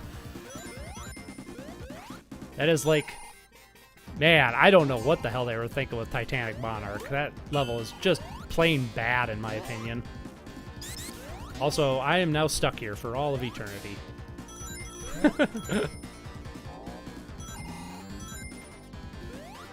But yeah, and then, like, I don't know, like, Death Egg in Sonic 2 is basically just a boss rush with no rings. Scrap Brain Zone in Sonic 1. I guess Scrap Brain Zone's kind of fun. And I don't mind Scrap Brain Zone Act 3 because I'm one of the weirdos that likes Labyrinth Zone, so... That's fine. Jesus. Oh god. Nope. Up. I know how to Sonic. Yep. Just like that. Let's maybe go up this way now. Yep.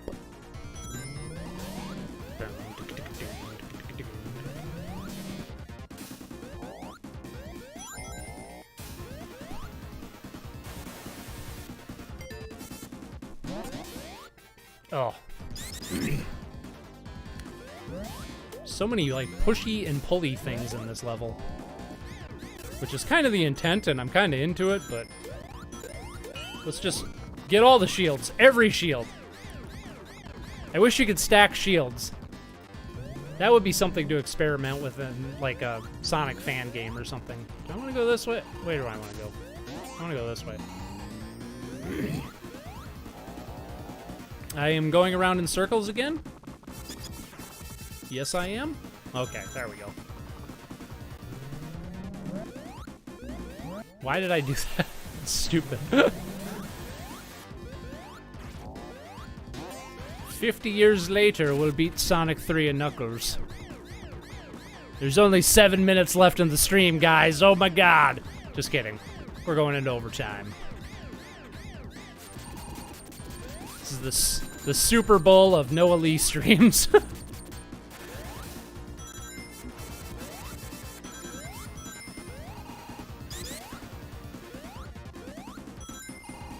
There we go. Oh, yeah.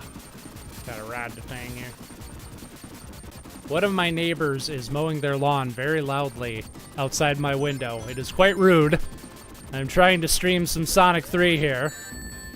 Why did the... Oh, Tails, you totally fucked me there. Come on, we can... Yeah, there we go. I was like, why the hell did the thing start going backwards?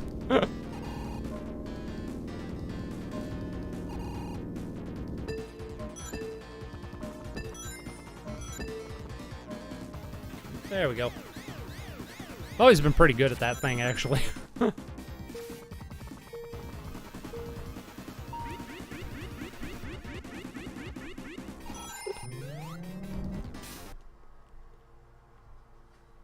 We're gonna take a hit here as soon as I unpause the game. I need to drink water. Well, I know you can go change to the elemental shields, which gives you the insta shield, which also gives you the insta shield with the level select in Sonic 1 and Sonic 2. CD, I have no idea, but the drop dash makes it. You know, the drop dash in Sonic CD sounds freaking awesome. Now that I think about it, that game could so benefit from that. I like these smaller streams. It's easier for the streamer to reply to you. Yeah, it's really nice. I mean, it would always be nice to have more viewers on YouTube, but, you know, I do really like the tight-knit, you know, the stuff and, you know, actually, like, knowing people by name. I can't imagine, like, streaming to, like, hundreds or thousands of people like some big streamers do. That's insane.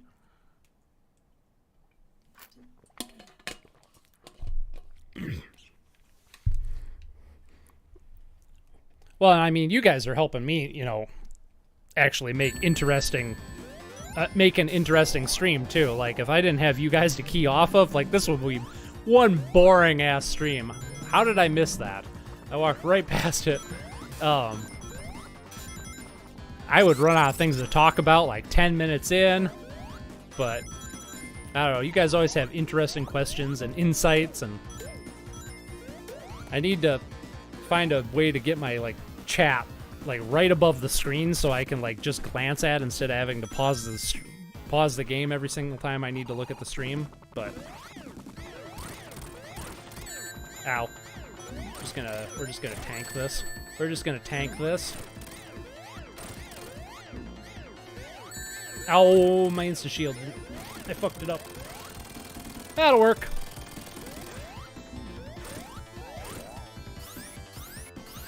What? Where did I go? Oh, I am on the thing. Tails, kill him. You're immortal, like that one Dorkly video says. We hit him a bunch there. Ow. Oh shit, my rings are gone. I'll just hang out here for a second. Where'd I go? There I am. Nice job, Tails. You really pulled one through. I kind of zoned out there at the end. I only watch little streamers because of the chance the streamer doesn't listen to you. For like big streamers, it's 100% for me. You probably ask someone to read the chat for you. Yeah. I don't know. I like doing everything by myself because I'm absolutely insane.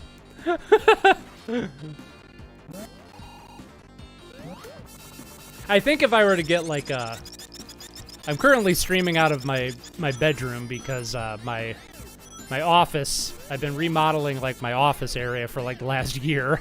No signs of it actually, you know, being done anytime soon. But when I do eventually move into back into my office, I do want like a better streaming setup here, and I would like to get like a screen above the screen I'm looking at here, just so I don't have to look quite as far away to look at the chat. That would help a lot. I suppose I could also look into like getting a bot to, you know, read the chat for me. I've seen some streamers do that too. That'd be kind of fun. Although I feel like that could get annoying, though. I mean, I kind of, you know, we're pretty good now where I'm reading like, you know, a good chunk of our chat here, but if I had like a bot, I don't know how that would work, because I'd kind of have to, it would just have to be random, or it would have to read everything, or something like that. Oh, no, I want to go this way. Whereas I'm kind of like curating, like, okay, well, so-and-so said this thing that I have an interesting story or a lovely anecdote to go along with that, or something like that. I don't know. I think just having, you know, a screen closer, because instead of having to look over here to over here and then back over here, that would help a lot. Like I'm going to do now when I pause the screen to look at the chat. Yeah. Pingas! Are you a fart smeller or a smart fella? Why not both? You could be both. Just get a text-to-speech bot that reads everything out loud. I mean, there is that. That's the brute force method. That could be fun, too.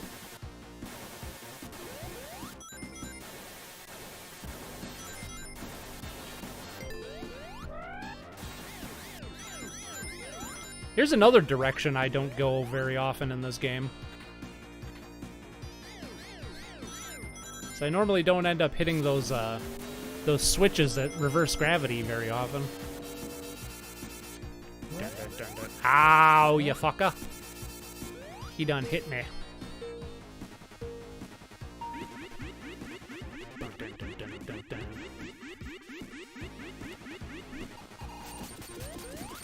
Making me dizzy. Okay, there we go. Shit.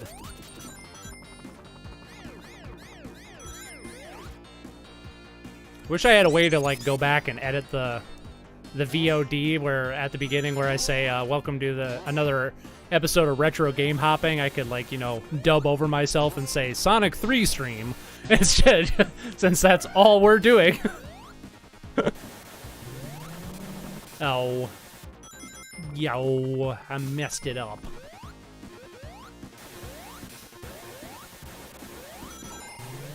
There we go. The one downside of this level is the boss that's coming up. I really don't care for this boss. It's kind of tedious. Not gonna lie. it's fine, I guess, but after, like, the exhilaration of, you know, getting this far in the game and being this close to the end of the game, to have a boss that's, like, takes so much, like, precise timing and stuff, and yeah, I don't know, kind of takes the wind out of my sails every time I get to it. But that's okay, we shall power through. I'm sure that will go well. The worst part of GDQ runs is when they stubbornly read donation chats over every runner commentary. That drives me crazy. So no, you don't want someone else reading the chat. Lol. Yeah. I think that's a little bit different though, because, you know, like, people that watch speedruns aren't usually in it for, like, the people who stream themselves, you know, doing speedruns and stuff. They're probably, you know, in it for a different reason. It's more like watching a sporting event than it is, you know, interacting with your favorite streamer. There we go. Man, this thing gets really wonky with tails on it. Alrighty then. Time to go to what is probably the worst boss in the game. Quite do not like this boss.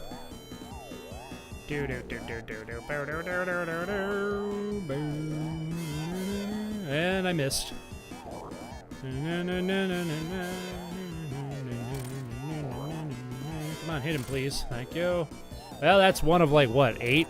I don't remember how many hits it takes. Oh, no, I went in too soon. Well, sure, why not? At least the next boss is fun. I like that.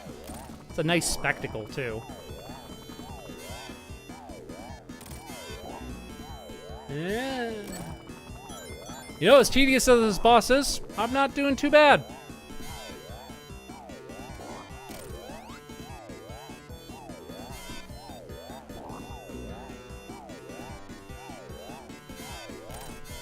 Just need to call upon 30 years of muscle memory. That's all it takes. And you, too, could do fairly well on this tedious boss.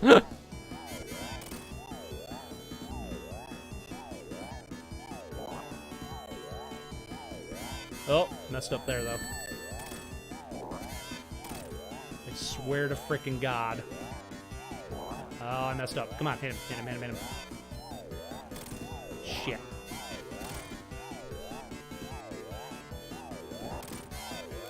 Oh, thank Christ. Woo! Random question. Ever played Police Knots? No, I would love to, though. That does look like a fun game. But Noah, some speedrunners are, like, so good at reading chat. I don't know how they do it. It's wild. Yeah, that's insane. Like, when Metroid Dread was out last year, I watched a few speedrunners playing that, and some of those guys were, like, insane at, like, keeping up with the chat, and also at... Sorry, I zoned out. I was a measure too short there. Yep. So that's my excuse. Okay. Now we're back on track. Yeah, some of those guys are really good at... keeping up with the chat and also just destroying the game they're playing.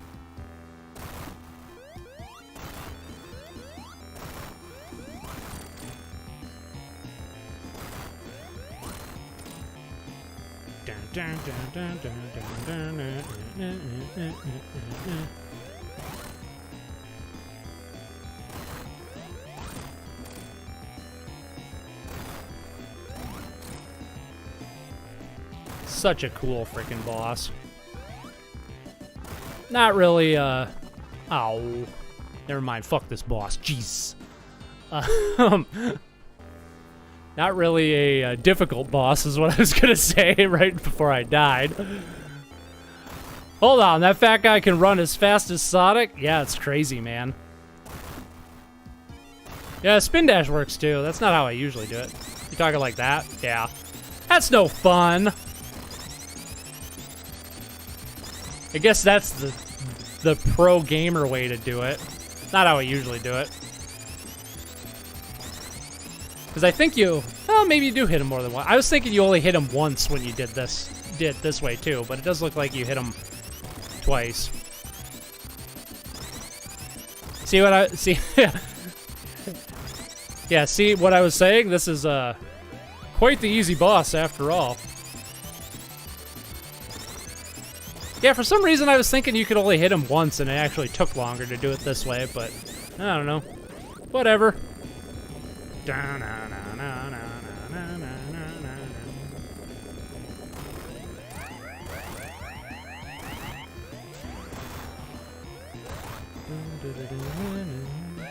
Oh, Tails, Jesus. Tails totally screwed up my rhythm there. It's okay, we got 20 more lives and probably a dozen continues. We'll be fine.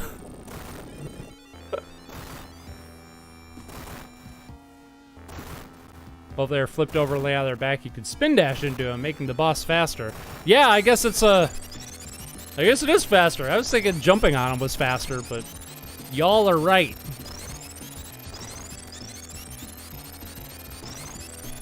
Just sit here and just keep tapping. Just keep tapping. Okay, I wanted to give you advice on the last boss. You know, the enemies he drops, once they are flipped over on their back, you can spin dash into them, making the boss less tedious. Wait, what? Are you freaking kidding me right now? What? That's a thing you could do? No, really? Well, then you still have to time it right to get them to flip over on their back, right?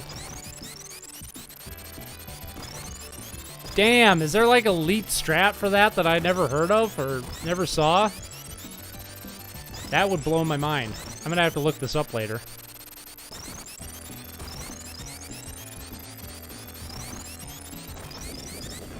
I mean, I did know about the spin dash here. I just was thinking it was slower, so I wasn't using it, but to know that there could potentially be another way to fight the tedious boss, that would blow my mind.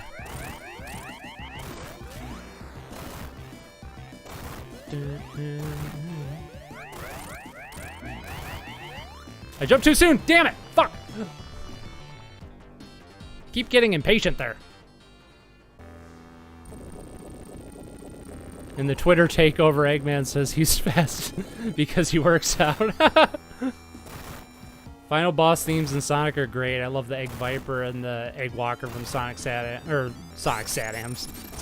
1 for the music. Yeah. It is nice that, you know, I could look at the chat while playing for this boss. That's nice. Seeing the dither pattern on several elements makes me wonder how this game looks on a CRT. It looks glorious on a CRT. Maybe in a later stream you could try one of the shaders. I'm not big on the actual shaders that are built into emulators. I do like the CRT look, and I used to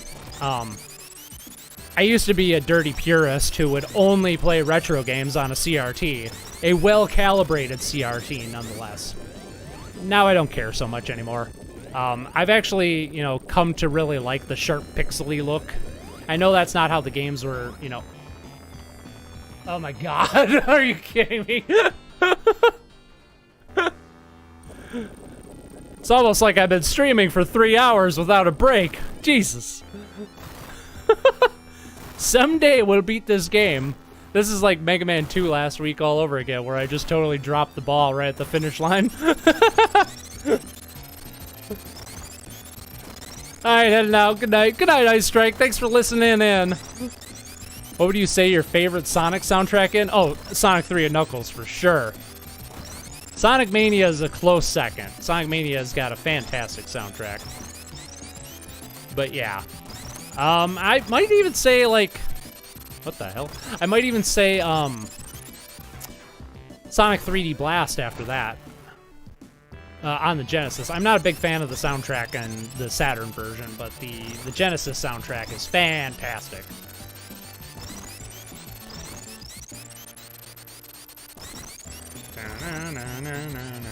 It's the Sonic 3 stream.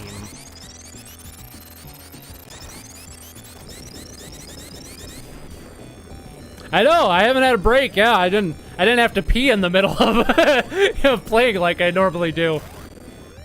All right, he shoots the fire. Now we go over here, and then we go bang, bang. Jump as soon as the noise stops. We're gonna go over here. We're gonna go bang, bang. Wait for some fire. There we go. There we go.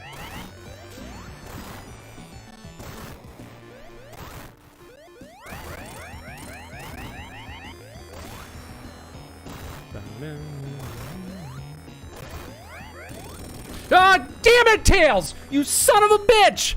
Oh, God, I hate that. Why did I freaking let him tag along with me, the little prick? That was like the most legit, like, rage moment I've ever had in a game. I'm pretty laid back, I guess, because it wasn't that bad, but Jesus. Fucking Tails. Why did I choose Tails? He's just like hard mode in this game. And he's tagging along. Messes up everything. Son of a bitch.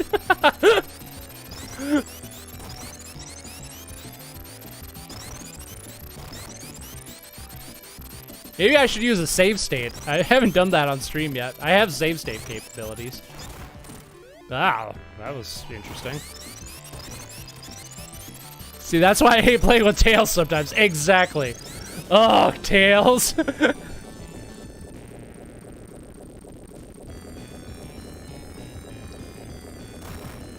All right, fire. Okay.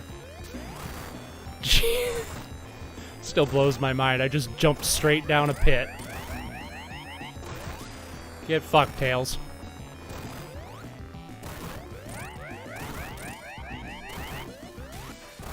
I almost screwed it up there, too. Ah, damn it! Damn it! Why is it an odd number? What? I should just let Tails take care of it. Man. Tails. He's doing breaks in between games, but he's only doing one game. That's true. Shouldn't forget Sonic CD. Oh, yeah, Sonic CD's track. Both of its soundtracks are fantastic. What the hell? Yeah. Yeah, I can't choose. I know, like, there's some people that prefer the US soundtrack and some people that prefer the Japanese soundtrack for Sonic CD, but I can't choose. They're both great. And there's so many tracks just because of the whole, like, you know, past, present, and future thing. And good and bad future.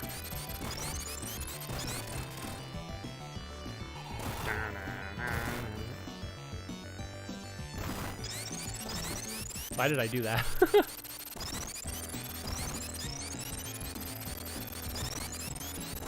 I'm using a frickin' save state after this because this is getting ridiculous. Which I think is this button. There we go. Save state. I'm being a filthy casual because I'm tired of this crap. Fire. There we go.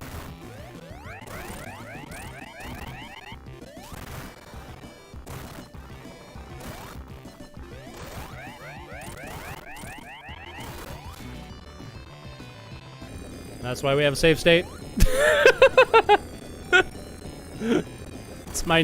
That's my rule from now on. Anytime like things get ridiculous, save state. The beauty of emulators.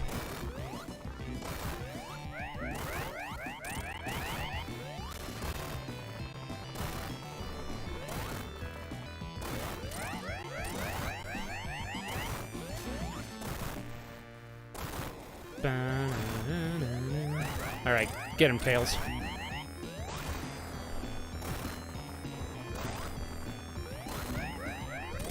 There we go, Jesus. And just in case things get ridiculous, we'll do another save state.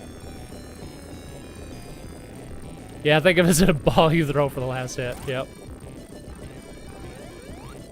At least Doomsday Zone is pretty easy. I say that, but I'm probably gonna eat my words as my voice cracks.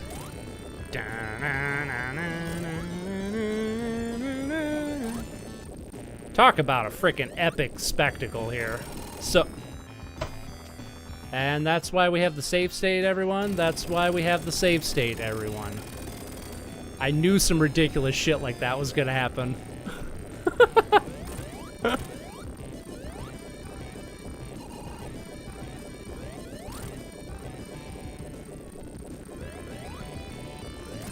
Weird.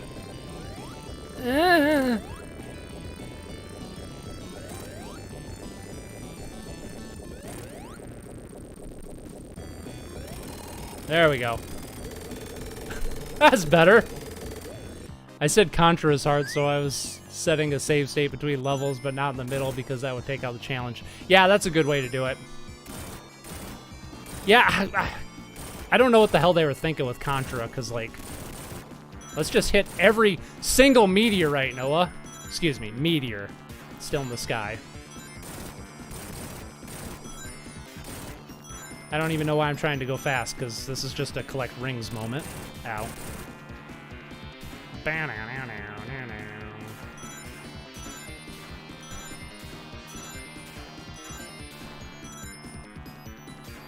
Blah, blah, blah.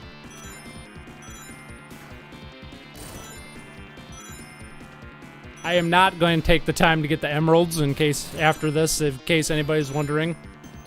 And we'll probably save Sonic Blast for next time, because I am pretty beat after this. I feel like we have gone on a journey. Quite tired. It's okay. It's a good time.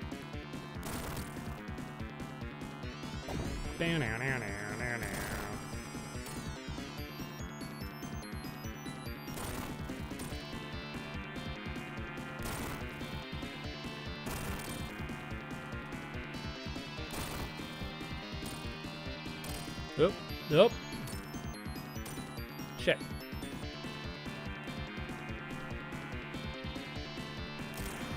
There we go. Bow.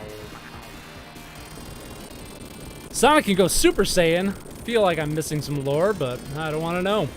Sonic Blast is in hell. Alright, let's collect some rings. Gonna collect some rings.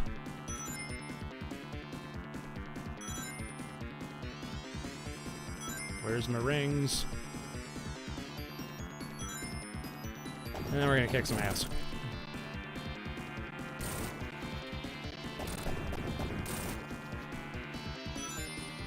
Collect some rings and kick some ass. That's the name of the game here. Ow. When I was a kid, I didn't know you could tap the jump button to go faster, so I would always just, like, you know, slowly meander towards him. And that was kind of hard, doing it that way. It's definitely a lot easier knowing that you could just tap the shit out of the jump button to go faster and beat the game like that. Jesus Christ, we finally made it. After 3 hours and 20 minutes, we finally did it. Oh, feels good, man.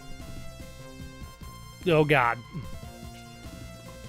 Noah out there making retro purists cry because of the save state? Yeah, well, sorry. I guess I'm not a retro purist anymore. I used to be, but then I decided that fun was more important and exploring games was more important.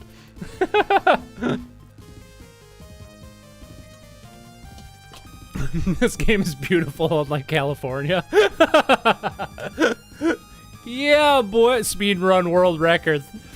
The world's slowest speedrun of Sonic 3 and Knuckles. 3 hours and 20 minutes, yes. I took so long that it got slightly dark outside, and now it's all dark in my room.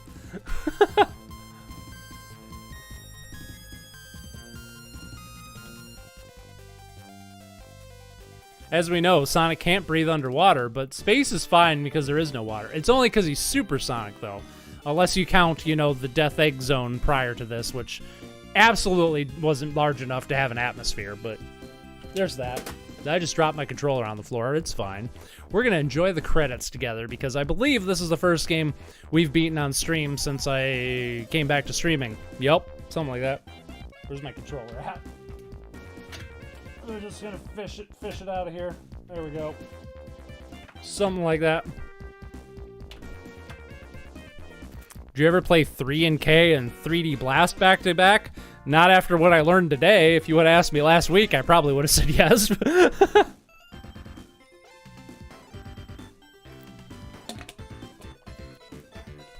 Such a satisfying credits sequence, too, to such a epically massive game that has yet to be topped by its own series. I will fight anybody on that.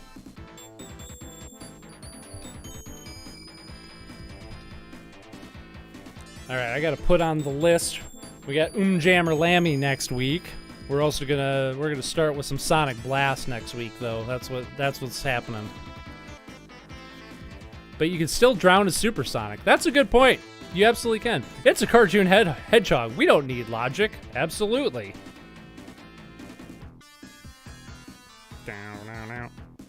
I miss the days when video games had medleys of the soundtrack at the end of the game. I'm sure there's still some games that do that, but it was like every game did that back in the day. Sonic Blast. Jam-a-lammy. Which I hope is on the RetroPie. If it's not, I'm going to have to figure out how to put it on there. Because I quite like that game. Alright, I'd love to stick around to the very end of the stream, but I gotta go back to work. Thanks, Noah. Always a pleasure. I'll see you next week. Have a good one. Have a good one, Live Coil. Thanks for coming out and watching me take 50 frickin' years to beat Sonic 3. Oh my god. I had a good time. I hope you did too. Wait, you think this is better than Sonic 06? Well, I don't know. Sonic 06 is, yeah, it's fucking garbage. Still not the worst Sonic game, in my opinion. I still think Sonic and the Secret Rings is the worst game, personally, but that's just me. Is Blast on the RetroPie? I'm sure it is. I haven't looked yet, but I'm sure it is. See you next week, Tanish. Bye!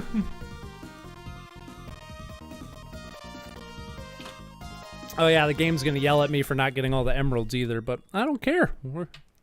I already used 3 save states, so this is clearly a filthy casual run, so there's that. Oh, shit. Been a long time since I've seen that, too. Dang. Sonic 06 doesn't even exist. Exactly. Dun, dun, dun. Well, thank you, everyone, for joining me for this very long, not retro gaming hopping journey, but this very long Sonic 3 stream. I hope you guys had fun. I did, too. I am freaking tired as hell. That took a lot out of me, but in a good way. So yeah, thank you all for joining me. I'm gonna go take a shower and probably just go to bed because Jesus. All right, I'll see you all next week. Okay, bye.